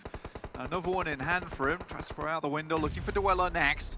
Ooh. A little bit extra damage, but Corpai goes down. So FaZe love to finish out this fight. Dweller extremely low, but Sara able to blow up the vehicle and flush out Corpai, bringing FaZe down to 3. This has been such a hectic start here on Sanhok. It feels like a lot of the time, Reject are getting caught very, very split flank, and this won't be any different in this scenario. Nades find Dweller as well. Still down, Sarah and Reiji just really, I don't think that they can go for this push. I think they just have to leave Duello in this spot. Yeah, he's dead. He's so dead right now. I think a Reject is, you've got to cut your losses, get out of here, and try find a position elsewhere and be that sneaky, sneaky snake that Kalaris was talking about. That's true. There's going to be 2 snakes in this situation. He's slightly more visible, but regardless, you try for it anyway. Certainly do. 4 rivals. I feel like they turned around, actually, and went for the Deadeyes guys. They want to clear out the teams behind them. And now on top's just hiding. To the West Bridge! Popping stims. Yeah. Back to kill Deadeyes! I mean, fair enough. Maybe MS Shawbury might even come a cropper on this one, right? If they push out north, they might move into the 4 rivals territory. Maybe. I think 4 rivals have been on a warpath as a unit. Look at them go. So funny seeing them all running. They're like lemmings. Everywhere. Yeah, I know. Everybody follow Happy, and everything will turn out happy in the end. Oh my god, this is great. This is my new favorite thing. Oh, I love it. It's the 4 rivals train. I mean, this could go, you know, I would love to see a team just running through the entire map, just taking a fight with everyone and then winning on Sanhok. That would greatly please me. God Tony's actually headed out towards the West Bridge, so, you know, 4 rivals might have to be a little bit careful. But again, the Infinity always go for this really wide split. It's more about information and anything. Now 4 rivals, back to the West Bridge, boys.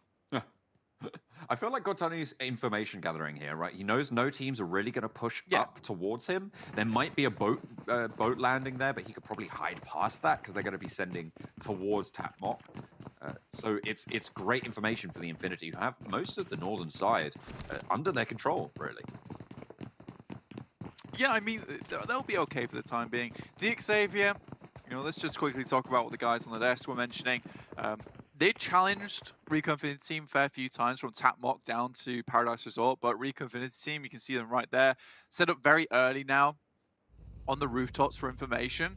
And DXavier realized, you know, it's not worth it. It's really not worth it heading to there, so they just ditched that. I don't think they ever tried to challenge Paradise Resort as a get-go. It's more a case of let's head down there later and try to take down Recon Infinity Team. But again, it's one of those things that it happens so many times that it promotes growth within Recon Infinity Team. Now Stalwart is bearing the brunt of that growth from them as they try and breach onto Paradise Resort. It's not working out for them. Not just yet. MS Shawbury trying to move past 4 rivals. It's working out. They're probably going to heal up from that blue just a little bit before they get across that bridge where the Infinity actually now have 3 players posted up in decent sight lines. This push from Stalwart, they managed to find an ass. Recon Infinity Team, they get another knock. They've taken another knock as well. Prestiga very low as he looks for the cross. The spray not quite connecting for Pika. But that could have been all she wrote. Fidan and Prestiga now last standing. No, they did manage to get a teammate up. in the meantime, so there's 3 of them alive. As all 4 of Stalwart start to move in on the south corner. I don't know what 4 Rivals are doing, but we'll come back to them a little bit later. I think this has been a good push from Stalwart, honestly. Getting into Paradise Resort is not easy. I mean, they have to fight against MS Chamburi now because they've stuck around here for so long. Somehow MS Chamburi's got in front of them. Again, quite easy thing to let happen, especially in Hatin, where it is so building heavy, right? There's a lot of ability to get past. That's a bad nade. Bad nade. That's a bad miss. And 4 Rivals going to actually capitalize on that as well. Bonsai had to reposition, had to fade away, and around the side, they just move on through, smooth as anything. Not having the best of luck in some of these firefights, though, as NC2 hits the deck and gets the flush as well. MS Chamburi starting to turn the tides now. PG-13, with the last player very, very close by, might have just been able to find what they were looking for against the 4 Rivals, Blank. I think the 4 Rivals has been a serious lack of gold for them, honestly. I don't know what they're trying to achieve here on Sanhok. Right now they're achieving getting knocked out in 14th. I mean, Liv finds one, but even on top's on this fight anymore because they weren't able to clear him out early. So yeah, I would say that 4 Rivals, this was a directionless game that ended in failure, to be honest with you. It's not gone well. It really hasn't. When you put it like that. Rico Infinity team still defending on the push against Stalwart right now. They've got some pretty decent angles playing up in the eaves. 3 of them alive. Action down. Stalwart going low. Look at these cheeky nades over the top as well. They're really giving Stalwart the run around here, Blank. It's not easy for him. Now staying alive. Stalwart is standing tall. I mean, to be honest, I feel like Rico Infinity team have been in Y-Prac, just getting all these nades ready and good to go, purely for defending Paradise Resort. Like that's their main goal. Whenever it's moved away from Paradise Resort, they've not had the greatest of games, but Paradise Resort really is their playground, and I'm loving this. You know, swinging from the each monkey bar, making this place look like a jungle gym. Rico Infinity team, they're making this look really good. Unfortunately, going against Stalwart, who are an extremely good team when it comes to team fights, and this time they're coming to this fight with a lot of information. Downward Gaming, though, also added to the mix. And on the swivel, Stalwart, actually, they started on the south side, and they traded places with the Rico Infinity team, and Forrest just moves on up. He's a scout right now for Downward Kia, and he's just maybe ruined Rico Infinity team's chances in this fight. Just Prestiga left standing. Last player now for Rico Infinity team. SK-Ton down around the wall. Does Downward Gaming move on up to this position as well? I mean, for Stalwart, they have a good position to hold out Downward Gaming purely because they're on the north side of the compound. Prestig are going to be first to face.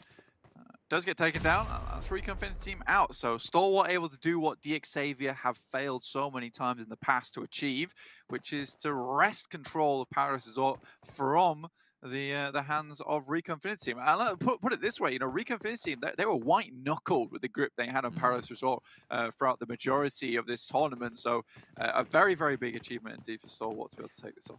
And not only that, Blank, but they do it with all 4 players still alive, right? They can heal back up, sure. You know, they took some knocks, they took a lot of damage, but they are all alive. And having all of those sightlines in Paradise Resort is phenomenal. Speaking of sightlines, Cryptics find out about Daybot's position in all too brutal a fashion. 2 players down on the hillside. Senke pretty much unresable there. You're not going to be able to get that one back up, and Daybot guarding out the rest of them as well. Satar moves in for the flank. Enigma Galaxy are at their back, so they might need to be a little bit careful. And Satar is going to be spotted as well. Lord falls. I will say one thing. As good of a team Genesis Dogma is, and 100%, I do think that Daybot and Satar are probably some of one of the best duos in the lobby, if not the best duo in the lobby. They do play split like this so often, and I think that comes from a feeling of confidence, right? They had such a good time in that league play, and they were almost unstoppable, but I do think that Genesis Dogma need to go back to their old ways of playing as like almost a tight-knit unit that has a few of these flanking maneuvers that comes through. Right now, I think they're trying to control too much, and they're going away from that playstyle that really put them at the top of their game.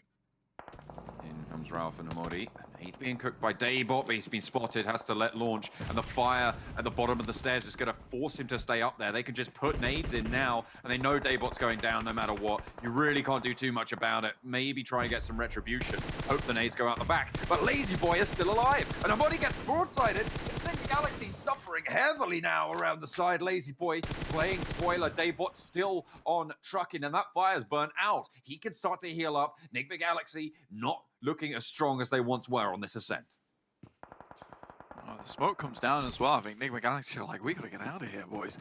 Next circle, heads up towards that north side. DXavier still have a very nice position with this one, and honestly, not challenging for Paradise Resort has worked out in their favor. But still been that little overlook. That nade, I don't know how it's not hitting him, honestly.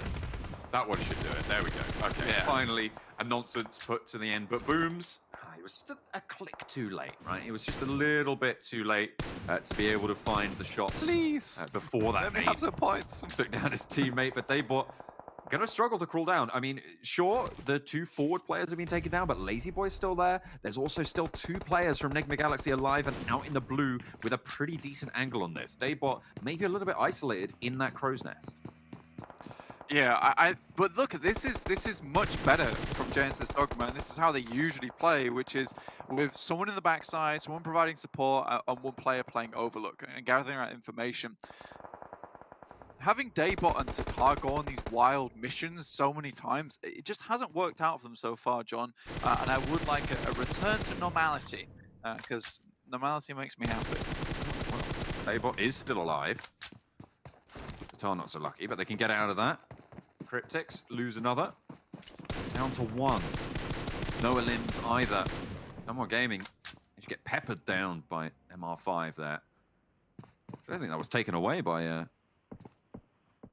someone else. I think that was taken away by, I think maybe even Nova towards the middle. Or was it Stalwart? I didn't quite catch the kill feed. But Stalwart going to have to leave Paradise Resort and move towards DXavier and MS John Burry. I don't know how he's even seen Booms in that situation. Hey, man's got eyes of a hawk just like implanted in his head. So, well played to Lord, I guess. But now just down to 2 for Enigma Galaxy. Not too many players remaining. Daybot making his way up to assist with Booms, but he's still far back in the circle. And zone 4, this is going to start to do a little bit more than just a tickle. It's going to start to scratch at least. Yeah, that's not good for the health. Forest now last standing for Danwon Kia.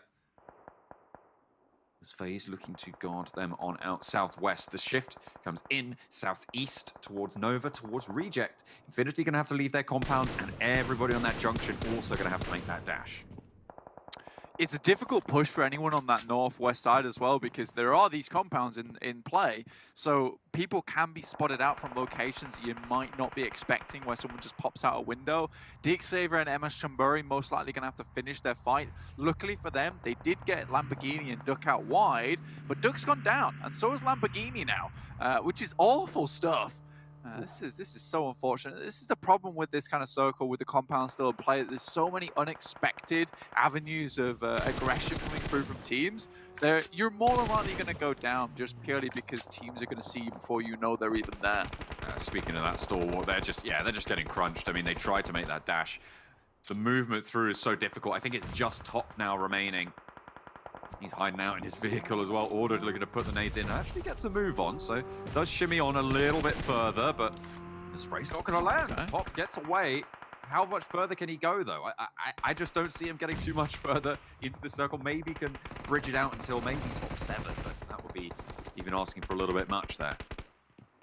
I feel like some fantastic Molotovs coming through from MSC. NC2, I don't think he's getting off this heel, so MS Chamburi will be going down, and DXavier are able to weather that storm. Regardless, as Molotovs weren't able to allow him to fight. Order still holding his position in a fantastic way. I mean, finally gets taken down by that Molotov, but he's done so much work for the rest of the team to hold out teams like FaZe, DXavier, MS Chamburi, and even take some damage over towards the guys on Stalwart. So Paraboy and King could quite easily move across towards a circle, which is on the southeast side.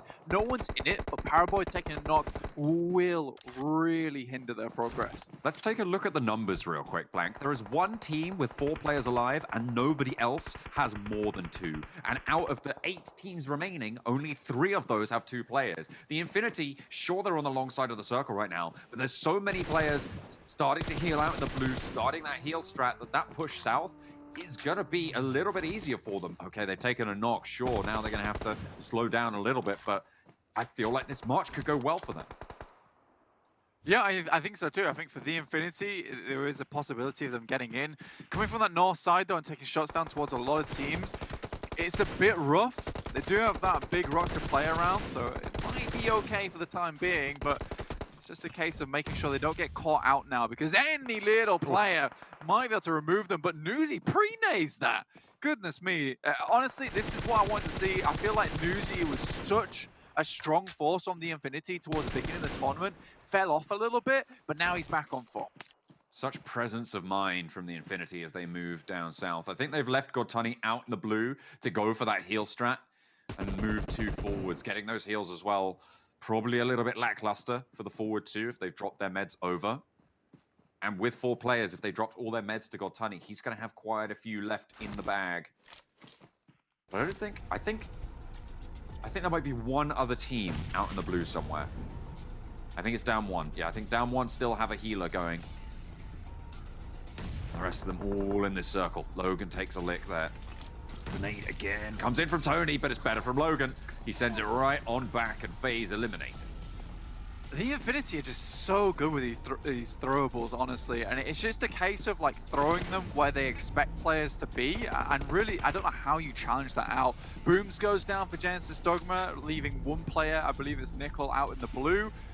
Logan extremely low, but Nigma Galaxy still have a chance here in the circle with both players at full HP. It's going to be rough, but Godtunny's getting his way in. He's getting his way in. Okay, he's making his way forward, sure, but Newsy now pushed out, forcibly extracted from the tree position, has to play by the smoke, sprayed around the side, and now it's just Godtunny. Nigma Galaxy, they've done it. They've taken the center of the circle. The question is, can Godtunny play spoiler and blank? I just don't think there's a position to do so. He's on the broad side of a hill. He has to move forwards. Forest might outlast him if he's lucky. No, there's not a first aid left for him. Down 1 Gaming lose their heal strat. The Infinity go out in second, well, most likely going out in second place. Blank, down 1 Kia, get a lot of points on board for a team towards the bottom of the tables. That's great news, but it's Nigma Galaxy to control this one. Godtunny makes the final mad dash. Lord should be able to spot this out. Just the last player. Has he made it in? He's in! He's been. Oh, all right. Okay, that's enough. That's enough of that game. Lord closes things down, and it is Nigma Galaxy to take home the chicken dinner. What a chaotic finish. I mean, Nigma Galaxy have been having a really good day today as well. And I said it earlier, like, they are really starting to pump recently. And it's that performance that we saw at the beginning of the tournament from Lord, from Freak, who were looking very, very strong. From this region. I think that the way we have to look at them for Nigma Galaxy is that like the way they play is quite slow at times, but they are also very, very aware of what's happening. And I think that the best way I can explain that is just purely from the way Lord played that final circle, which is the case is there's 2 players out in the blue. Now, Lord can either hunt for them or he can stay behind that rock side.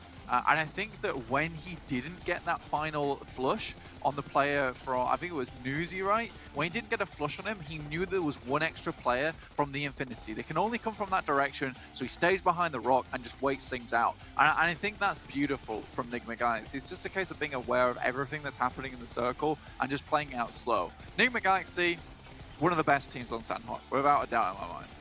They played that one phenomenally, and it was as well part of the geography that played well in that final circle for Lord. He knew that, you know, there isn't that weird little dip that he can be coming from. As you say, he highlighted which side he was going to get pushed from, if he was going to get pushed, and he just kept eyes on. He had the full protection of that rock and an open hill to just watch as Godtunny moved on through it. I mean, there's not a lot you can do there, you're right.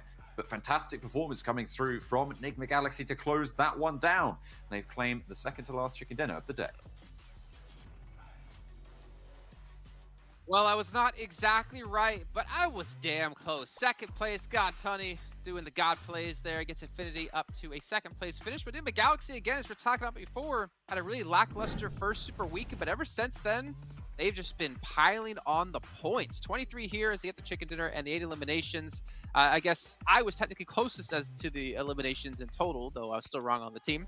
But still not a bad match here. We had a lot of questionable plays out of, well, quite a few teams, Colaris. Yeah, I mean, I've never heard of the word number 9 before, so I don't know what you're talking about in terms of the eliminations. But yeah, Enigma Galaxy, what a performance for them over the last 3 games, and especially the way they're approaching Sanhok as well. They're lingering in the blue early for a long time, and there's nobody contesting them down towards those southern positions. So they come in late and are able to convert here.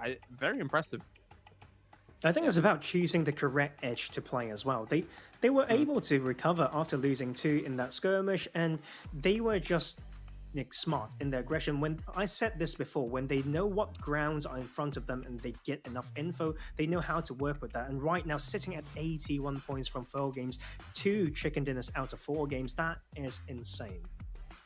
Yeah, honestly is. And again, they were, I think, the 3rd or 4th highest scoring team in week 2, and they're continuing the paces here. And gives me a lot of high hopes going into the finals as well, to see if they can make it into the grand finals. And as we look down the list, 4 rivals, unfortunately, 4 points. What? Yeah, go on, talk about 4 rivals. Go on. No, I was gonna mention them really quickly. I mean, 4 limbs, not bad, but again, I think it came down to that Western Island, if I'm not mistaken. Yeah. So, where do I even begin? Trifecta, and I understand what they're trying to do in terms of the rotation on the northwest island to then eventually dip on in. But sitting in Hearts in for as long as they did, you get 3 eliminations on Deadeyes, guys. Then just leave. You're not going to be you're not going to really be held, I think, by one person, and then you just go over to the mainland in some fashion or another. But then MS Strawberry rocks up, and you're just stuck. And then even if you win that situation, Infinity is going to take you out on the entrance because you've lingered there too long. There needs to be more decisive plays, in my opinion, on a battleground like this. Well, we can see now FaZe kind of moves up to 15th place here, passing Deadeyes, guys. Cryptic still 6 points on the day, have yet to pass TJB. It's a really rough time to beat them, to be honest. And again, there is a world where Cryptics actually don't qualify into the finals. If we see the likes of the Xavier, Damwon, BTR all surpass and really start to charge up the leaderboards. But I don't think we've seen too much changing in Guard when it comes to like Secret and DRS. I think they've fallen one place each, or 628 was able to surpass them, and that's about it. Yeah. The thing is about tracking these teams at the bottom of the leaderboard and see how they've been doing. So far, not hot enough, right? Like, we know FaZe Clan is doing decent, but the rest not quite there. And I think it's great that you mentioned Cryptics, Jason, because let's not forget that they ranked 1st in the most recent league play, and that speaks something when it comes to consistency and how to use momentum or whatnot. And sometimes we do say like the ability to bounce back is important, but knowing how to hold at the top is also important. I really thought, Tarzan, that you were going to say, I'm glad you brought up Cryptics because Claris picked them earlier on, and I thought you were really going to rag on him about that one. But really quickly here, Claris, you can see the treasure box is still happening. If you guys are watching within the Esports Center or watching here on YouTube, you get points that you can use to unlock a permanent item, 1 of 3. Remember, if you are watching on YouTube, if you click the rewards button below the stream, you get extra points. And not to mention, after the 21st, there's another treasure box coming your way. It starts the 22nd, and you can get even different rewards, plus even some special rewards, some Google Play cards and some Amazon Pay gift cards. Claris, what were you going to say, my man? The funny thing about Cryptics in this game, and I'm actually going to defend them here, because I think they got dealt a rough hand, especially in this Sanhok, is they entered from the same angle that Nigma eventually entered at, but they unfortunately got kind of in a sandwiched position between Genesis Dogma and Nigma. So if you're there a little bit later, who knows what actually occurs? Maybe you then go on to actually win the game here for Cryptics. But yeah, they were dealt a rough one here for sure. Okay. I have a different angle, like, to be fair, like with that, because Nigma Galaxy in this sort of circle, how many times do they actually enter with that particular path? I feel like it's way too many times, so that would just be a different angle. Well, here's our viewer thought question for y'all at home, and I'm going to go check it on West League while I talk about this. The question is, can any team make the league finals with only 1 super weekend to claim points? Now, over in East, we haven't had that happen because BC Swell didn't qualify for the super weekend, but I'm trying to check over in West, and we do not have a team there either. But what we can say is realistically, probably not. I would say, in my opinion, it's really hard to qualify based off of 1 alone, especially with right. Well, it hasn't happened in East or West, at least this year. So We'll see. Maybe next year, maybe 2022. But one thing that is coming up is our final map, and you don't have to wait too much longer for that. As you can see, the next match starts in about 5 minutes time. So we'll see you guys then to kick things off.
I saw the first light, the first steps.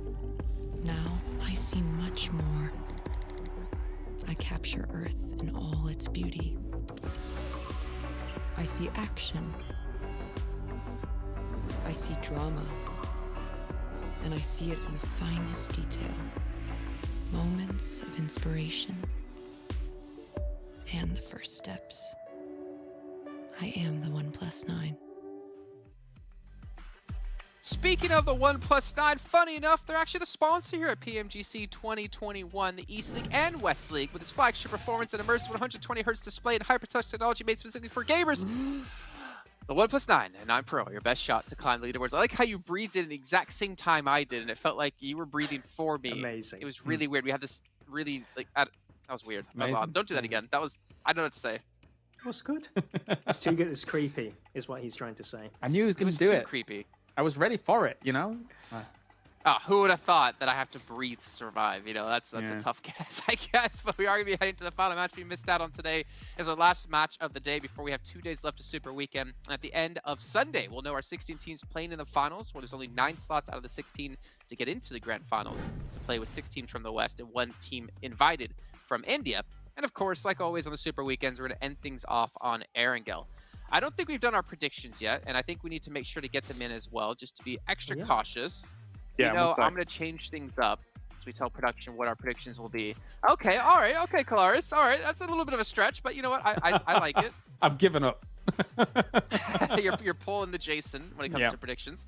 But we are moving into this one. And again, we mentioned Cryptics. We talked about the rotation on Sanhok. It might have worked out better if they went a little bit later.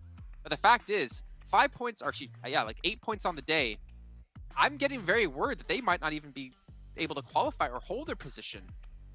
Yeah, there's let's see overalls. Where are we at currently? They're teetering on the edge, right? And there are still teams that are looking to threaten. I think the one thing that goes slightly in the favor is that some of those teams that are kind of on the pursuit of them also haven't had that brilliant a day. So, you know, we may end up coming down to the last 2 days here of the gameplay, but yeah, there definitely needs to be more than this, especially from what we saw from them in the league play, which was great. They're good stuff. They show that they can hang with this lobby, but right here, not so much.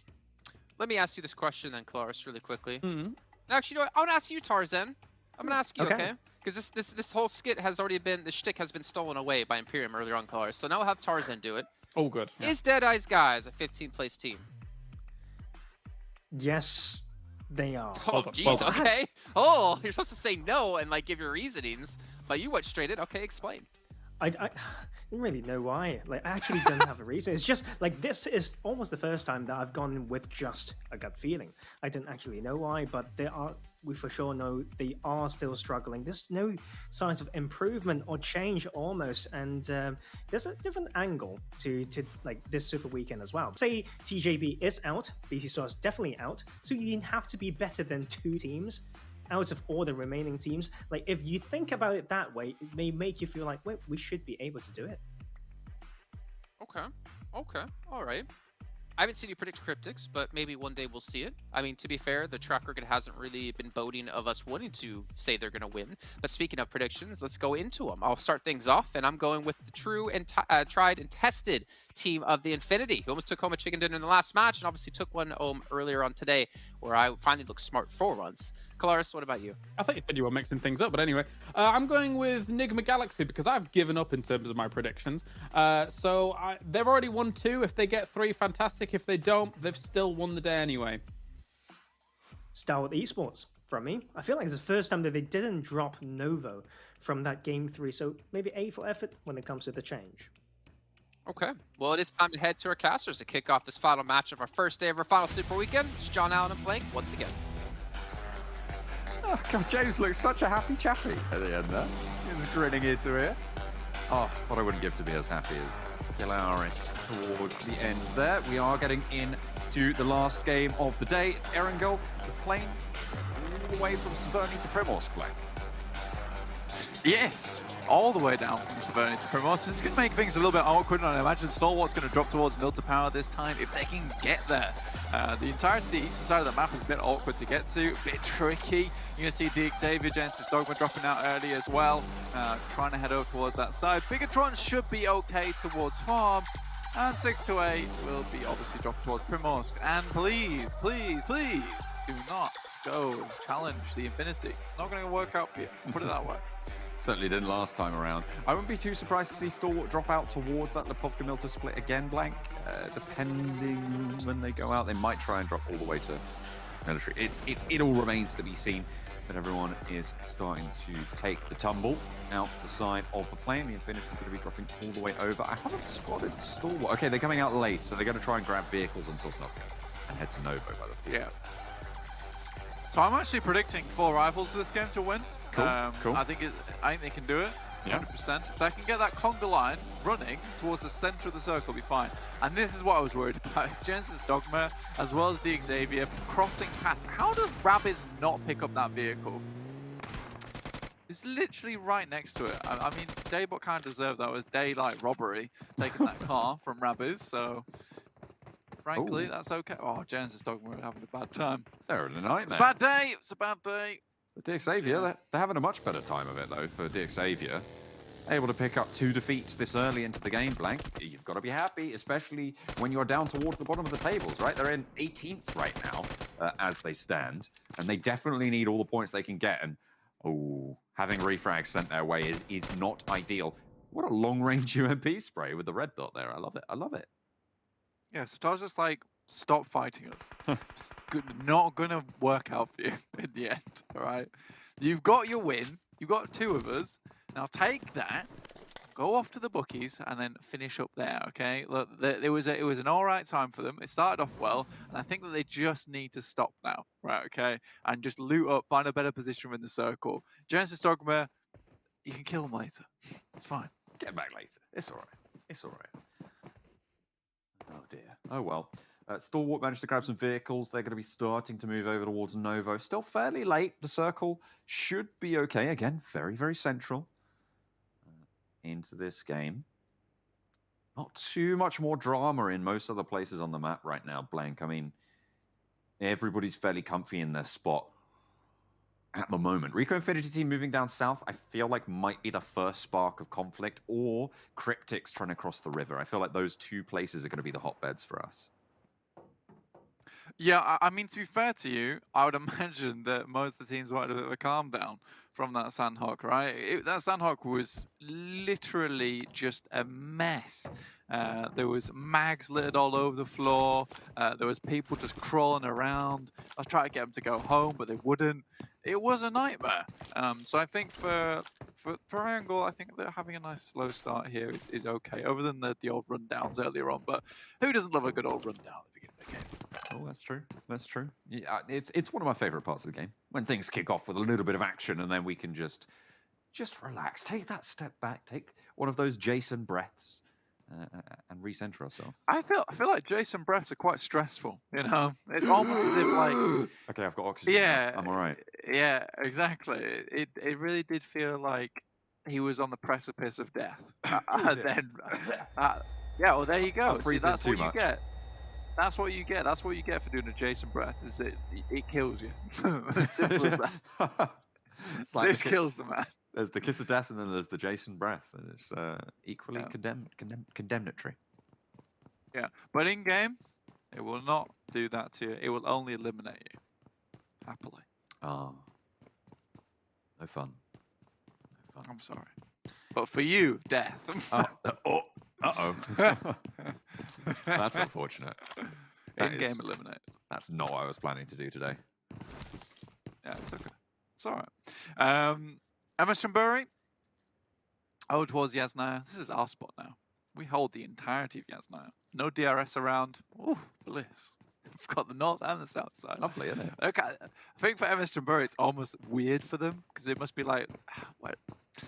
Where are our guys? They're We're meant to be constantly on fighting edge. right now. Yeah. Like they hear a door close and they're just like, "Whoa, what was that?" Yeah, I know. It must be weird that you get into your third super weekend, you've been fighting for your life in Yasnaya. And then it's like, third super weekend, a determined final. It's like, oh, well, there's no one here anymore. It's like Erangel's really free for them. But I guess you're okay with that. It's happy days. It's also going to be interesting when DRS come back into it, right? Because obviously they're not playing in this super weekend.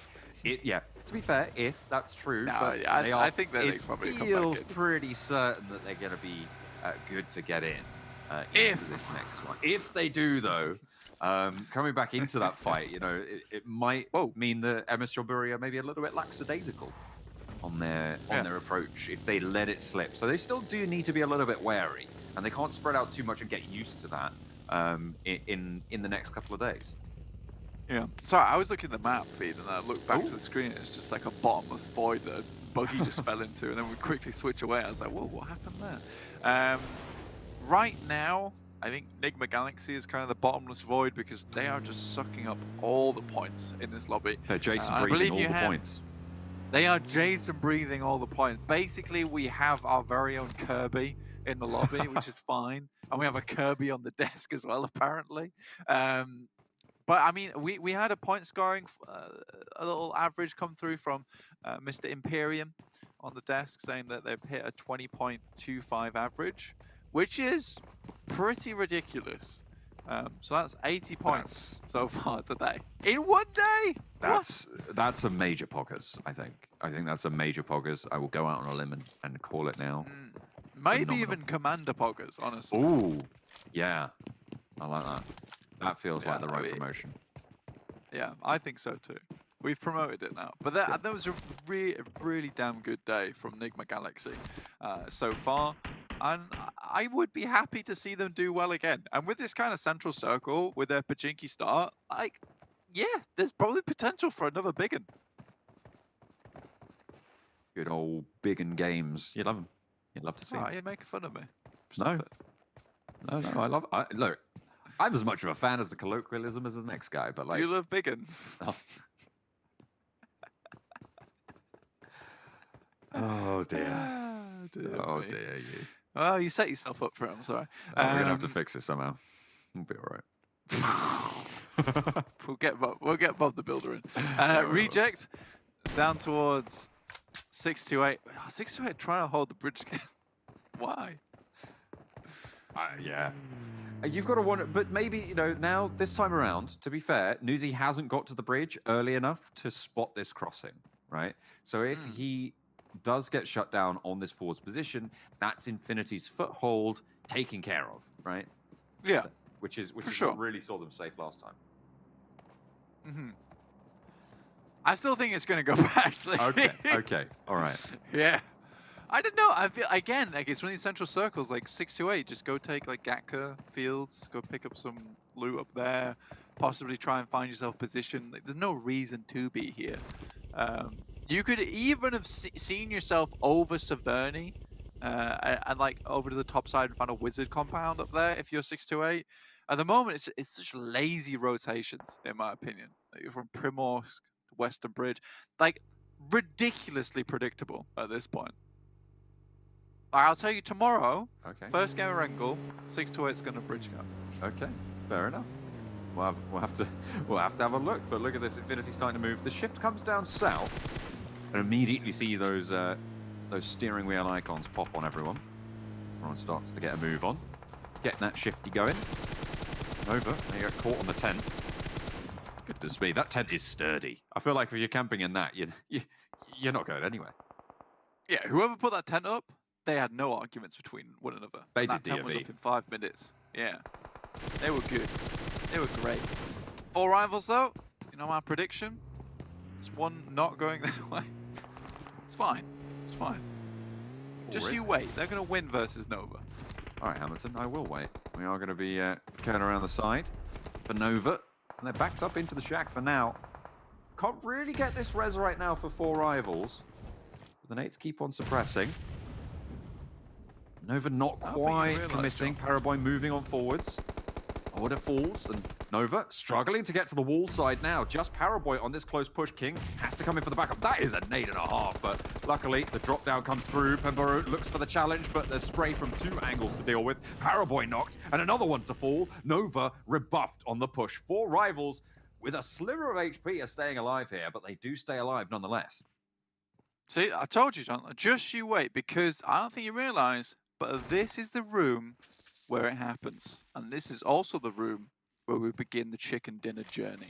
All right, I'm telling you right now, this is it for 4 rivals. I'm thankful that you get it.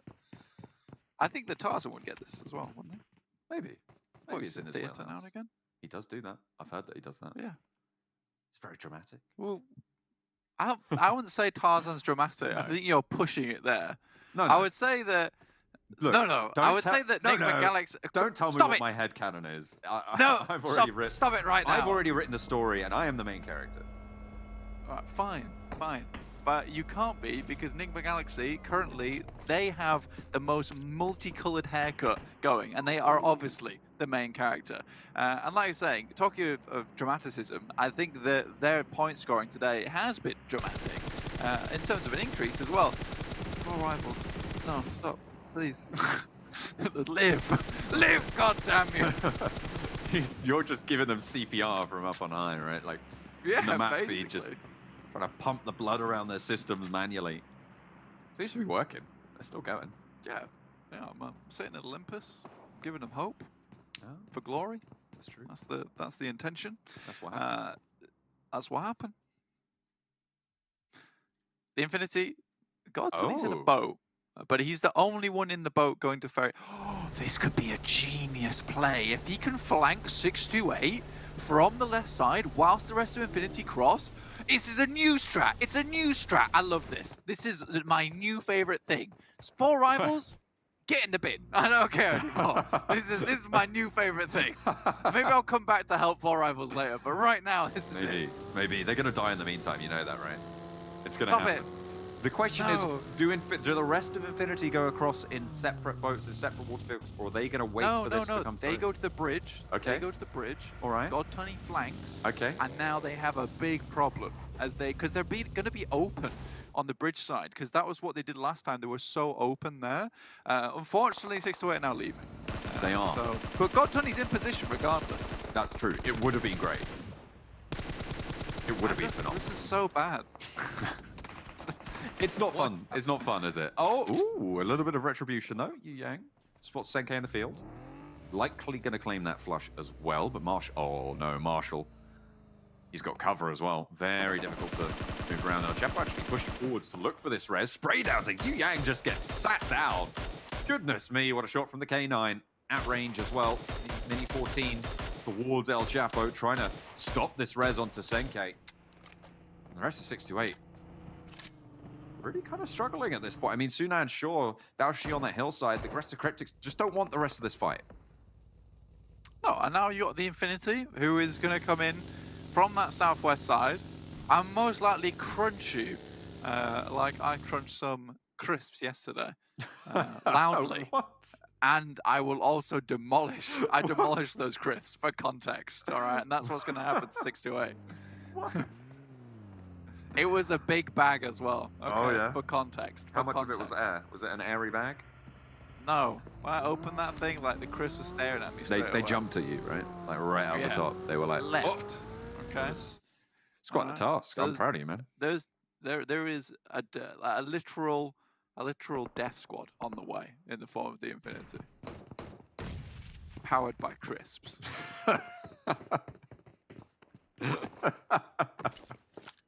Well, to be fair, if you're American, you'd be powered by Chips. chips. And you know what's powered by I chips? don't like that. The OnePlus range of phones. You can, That's they true. got some great chips, mate. Do you know what else comes in forms of chips? Chips. Tokens. Oh. And no, tokens. Oh, okay. Tokens.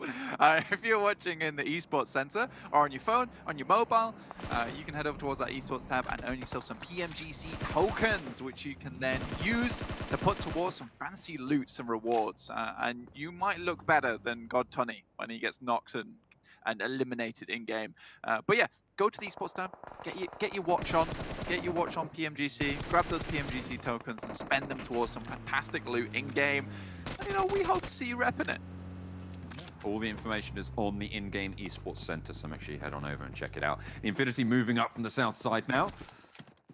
Close to Cryptics. I don't know if they know these players are right over the hill, but all 4 of them are alive.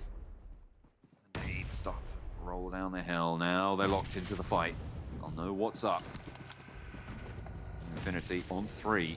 Maybe not looking for this fight, but neither are the Cryptics. They look to just disengage here, and fair enough. They want to get to this next circle on a hard southeast shift. It's possible for them, definitely possible. It's gonna be slightly tricky considering they have to go through past 6 to 8 as well as Reject, who already set up on the coastal side. Bigatron, you know, this is their ground, and finally we do get a push that comes over towards them. Deadeye guys take 2 knocks on the approach. Oh, make that 3. Liquid going to be able to turn down the heat just a little bit as Deadeye's guys, they will continue to lead Professor Tarzan just completely disinterested in their performance, because that was not ideal. That was not ideal.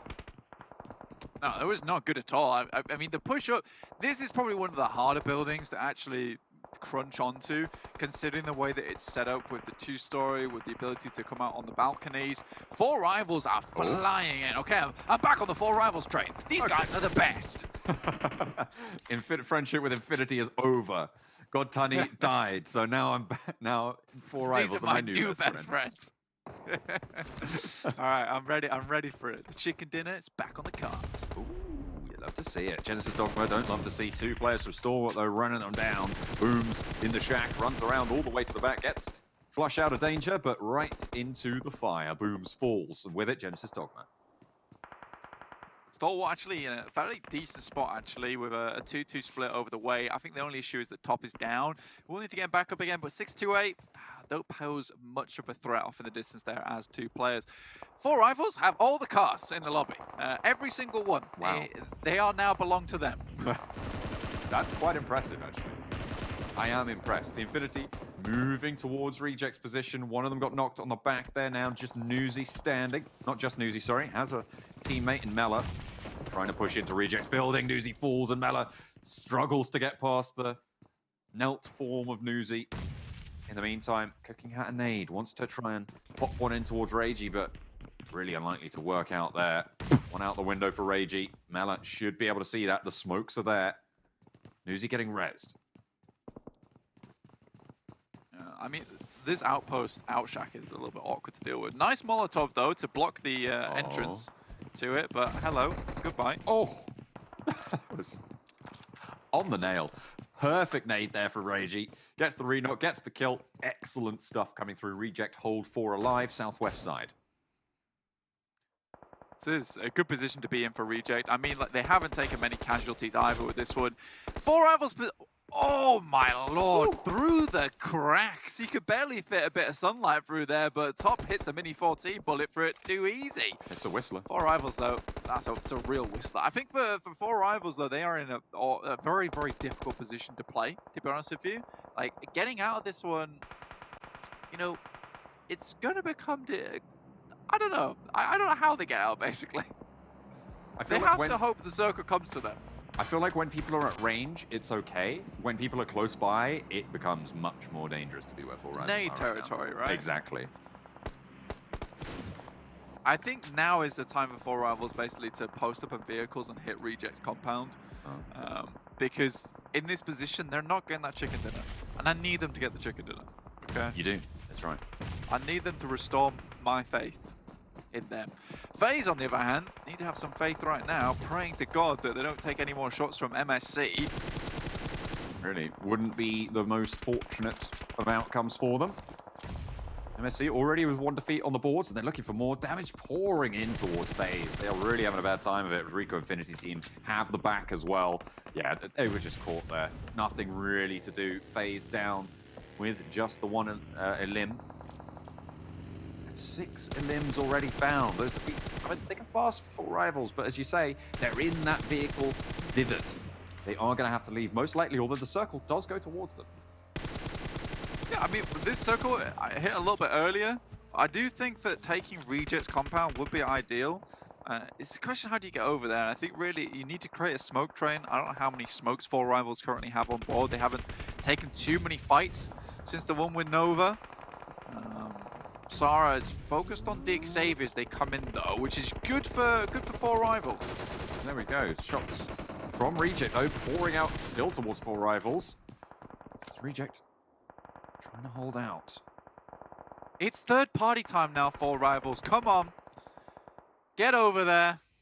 They aren't mounting up just yet. Not just yet. I feel like they want to hold this on for just a little bit longer. The northern push is coming through as well, Blank. So all of these teams are open for them if they want to take the shots out that way.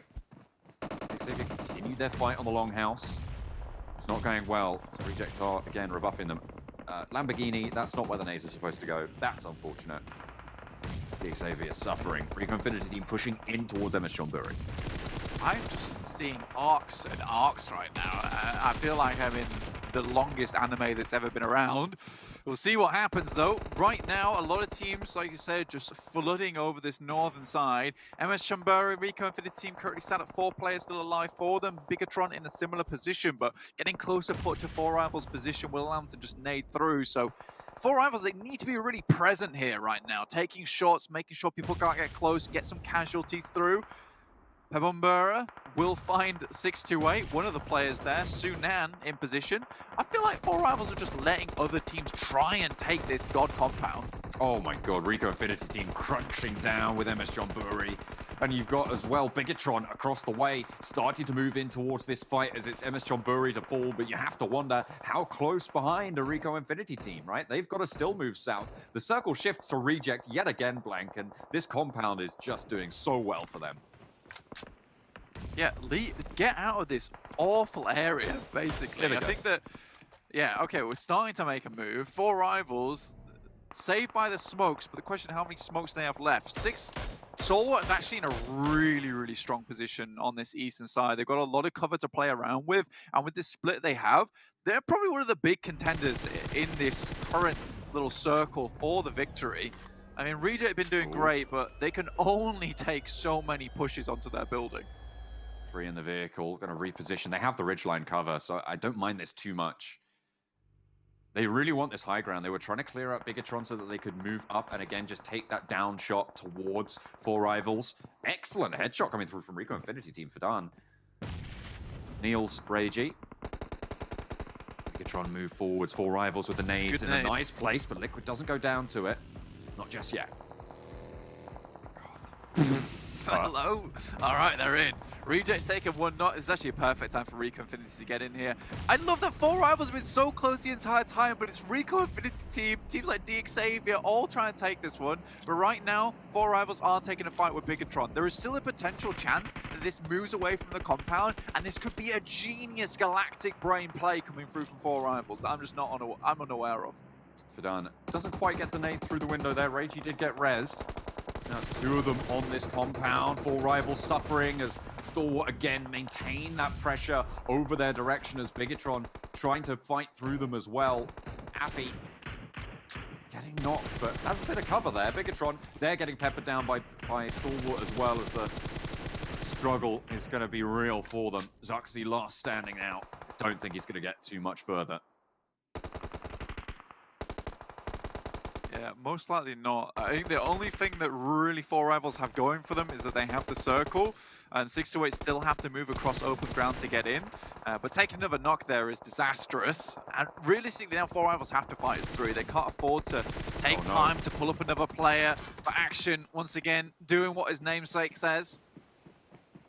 Speaking louder than any words they'd care to throw back. 4 Rivals down to 3 with a knock as well. A long-range nade trying to find the miracle 3-pointer, but Action gets behind cover as well, avoids that spray. Bambura, Wait, hang on a minute. It hit. It dunked straight on top of them. And now there's only one player for the 4 Rivals. Excellent nades. Stalwart just dominate on the eastern side. That is a mean circle as well, Blank. Oh my god. Yeah. Well, I said about 1,000 times that 4 Rivals probably in the best position to third party any fight that was going on down towards that compound. There was even time between, and you might say to me, yeah, but what if they got third party from the north side? There were times when people were taking fights on the north side where they were so preoccupied that no one would have cared if 4 Rivals jumped into one of their many vehicles and moved over towards Reject's position. I think Reject deserves to win this game by all rights, but I do think that Stalwart still have a very good shout into this. The thing with Reject is that they've weathered so many storms here. This is a bad push. Yeah, oh dear. And that's a bad push, you're right. Ragey goes down as well, and it's just Divine. Rico Infinity team sweep up over on this compound. Fidan, yeah, he's going down here. That should be a flush. Actually, Rezable for Ragey as well. Divine might be able to get back up to 2 as Action gets cut down in the open field. Last player for 628 picks up the kill as well. 3 players from Stalwart moving onto the building. Nade being cooked by Top, but the door gets closed, but it's not going to matter. Falls to the nade, and 3 players from Stalwart now moving in to the compound's longhouse. I mean, Sunan has actually helped out Reject just a little bit. Divine drops out the side. Let's get a little bit more done. Just still shooting out. Stalwart looking to push onto this one, though. Our final game of the day here. Nades over the top. I mean, they're successful with them earlier. I think when that first one hit onto 4 Rivals, it was just a case of, okay, let's throw more. Let's go. Let's pop them in. This is a difficult push, though. The upstairs-downstairs threat as well. Split. Reject probably likely to come at least second here, I would say, unless Rico Infinity team try and push upstairs.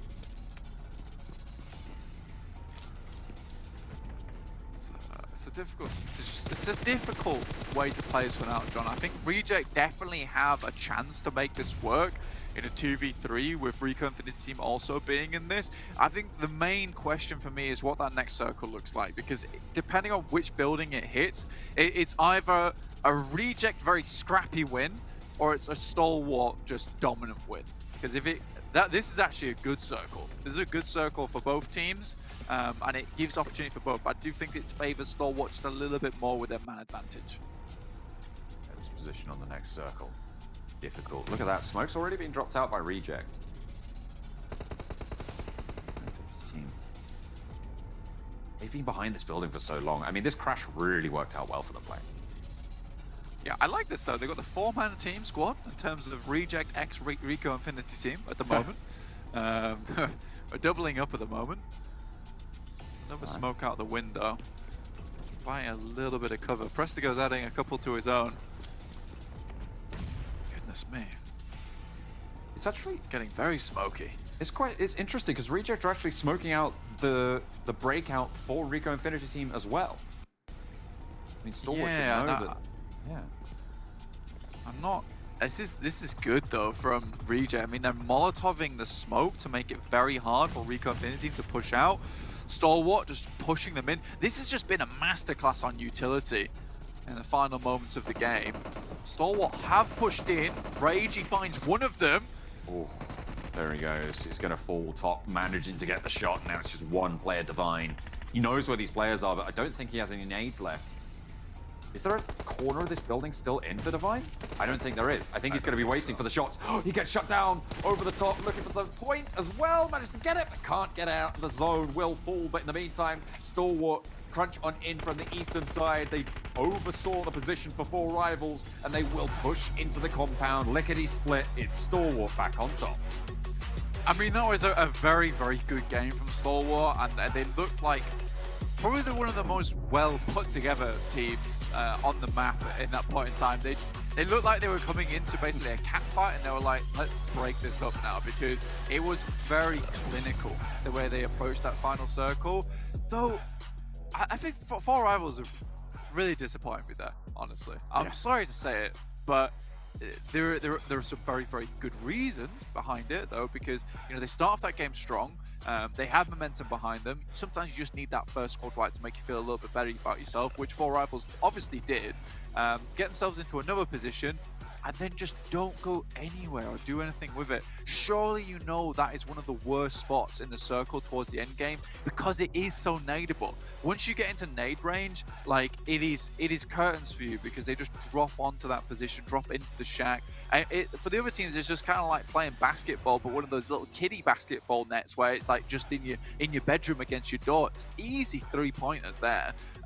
So I was just confused. I was very confused. I thought that nade from Action had gone a little bit long, but I didn't realize it was just taking its time, right? It was just building up for us. It was pretty. It was a pretty nade. I'll give it that. I really liked that one. Really put the final nail in the coffin for the Four Rivals.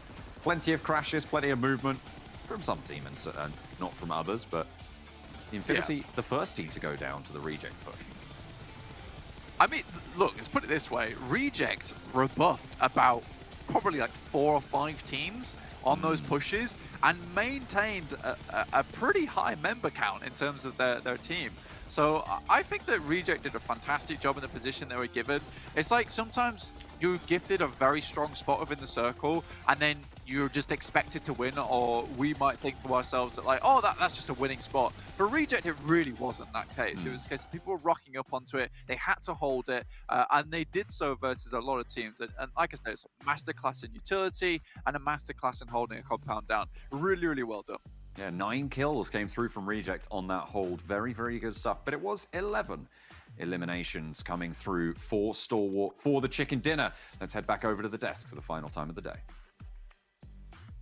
Final time of the day, but not final time of the tournament. Still have 2 days of Super Weekend left to go here, but Tarzan, the floor is yours. You got the correct prediction. Go ahead and gloat about it. I'm happy. Yes, I'm the best. It's the first time I've done it. It feels weird. Hooray, well but done. To be fair, the way that they played Shark Fin was very well done. I've been thinking about how you shouldn't full stack on there, but they know they play those 2-2, they work from the shack, and just increase the control of the eastern half of the circle. It was a good win. They went back to Novo, but it makes sense, right, for the playing path that was given.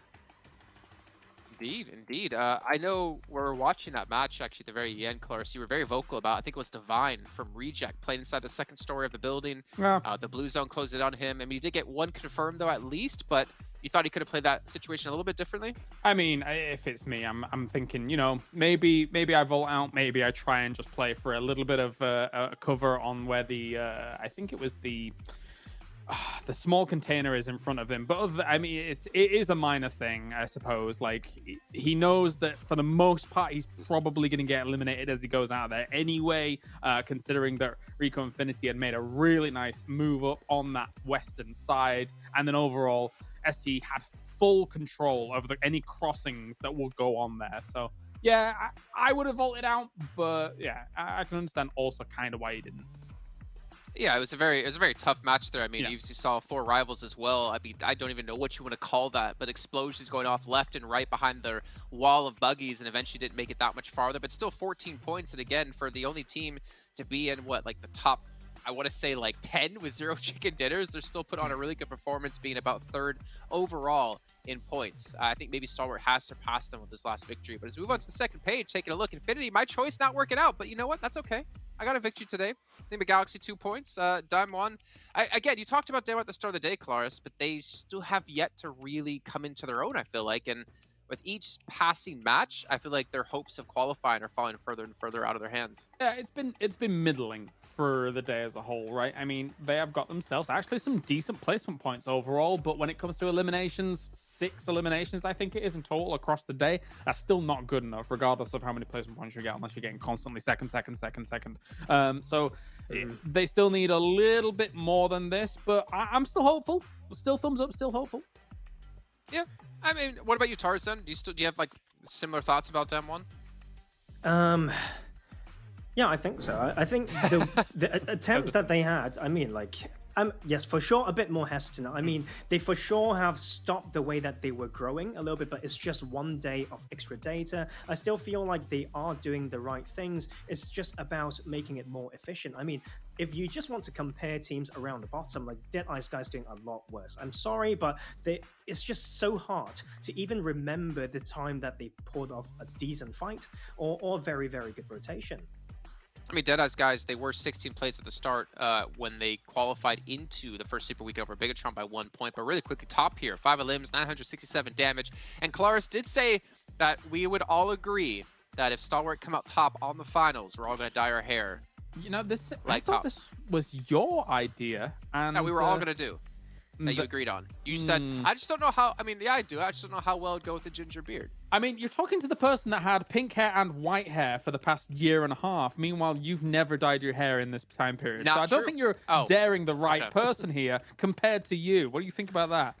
In that time period, you are correct, but I have bleached my hair before, except those pictures will never be seen, though I think you have seen it maybe once throughout our career together working in the office. But we see throwables here coming through. I mean, Surprise C4 rivals have so many considering the amount of nades that went their way at the very end. But again, really using that to transition and get into better positions.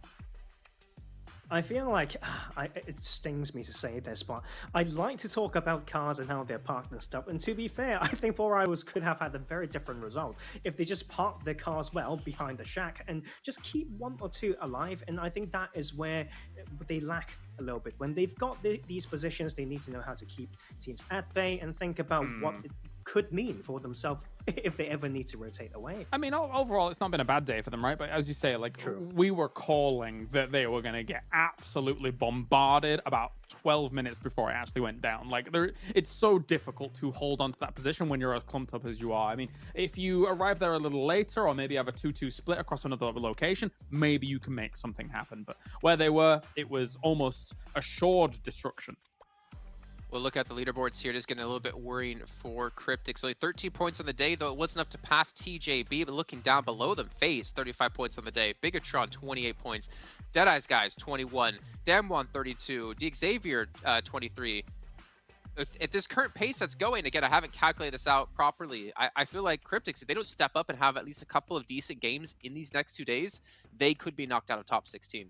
Yeah, people are catching up. Cryptics got to watch their back a little bit, especially considering what we saw at the end of that league final, the league week here for this. They looked really, really good, but we have not seen that convert just yet. I do still think there are some hands that they were dealt a little bit rough here today, and they kind of just came in at exactly the wrong time, which didn't play out too well for them. But still, you can't entirely excuse just 13 points. Yeah, like the pressure is getting very real. I mean, you look at this point separation between the bottom teams, it's just 1 decent game away that could propel you like away from the pack. And I think that is quite scary for the teams who have yet to find those performances. Taking a look at our limb rankings actually across those super weekends, I am just like floored to see. If you look at Genesis Dogma, 55 with Daybot, 50 with Sitar. That's 105 points in limbs alone across these 3 weeks. They've gotten more points together in eliminations than some teams have gotten for an entire week. Like, that's just how much damage these guys are putting down for Genesis Dogma and how lethal they can be as a team here.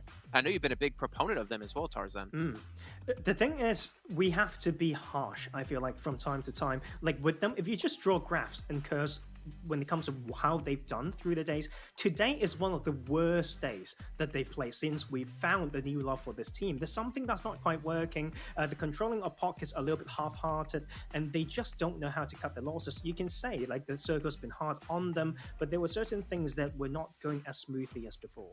I think it's really cool as well. I mean, I know you want to talk about this, Jason, but I'm not going to let you for a moment. The dynamic duos that we're seeing here so far, as you say, Daybot and Sitar, a fantastic duo. The 105 kills between them, eliminations. We got Newsy as well as God Tunny, 53 as well as 47 eliminations respectively, and then Top and Action, 44 eliminations and 43 eliminations. Those 3 duos, in my opinion, they're the trifecta, they're the trio that are fantastic so far.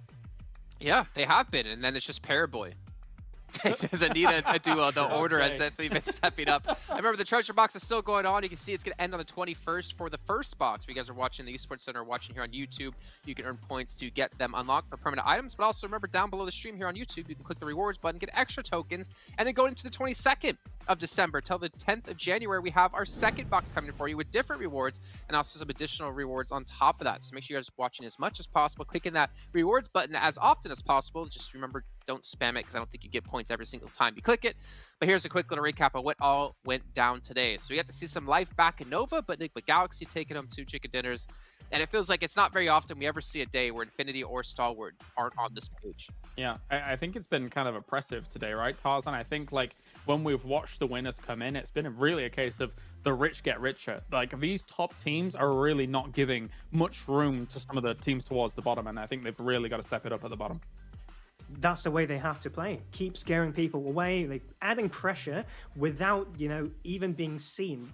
That's the thing. You're so scary that teams don't even come close to your drop spot or your rotation pass. So that's part of the, psychology thing that you can, come in as well, throw in with the mental game for sure. And I think that shall continue with some of these teams. Yeah, and speaking of continue, we will be continuing tomorrow at the exact same time here for a second day of our final week of the Super Weekend, which means we only have 5 plus 5 is 10 matches left in total in our Super Weekends for teams to make through the top 16 or defend their position in that top 16. We'll see you guys tomorrow for some more PUBG Mobile action. Have a good night. Can't see what's written tomorrow. Some call it fate, but one thing I know, this time I will be in control. I'm caught in the fray, but we'll survive the battle. One for glory. All our brothers in arms feel the fire. We're conquerors, never back down. The battle tells a story of survival. The challenge will never be over. This is the race, it's not the end game. Believe you can win. The world, it won't give you the time.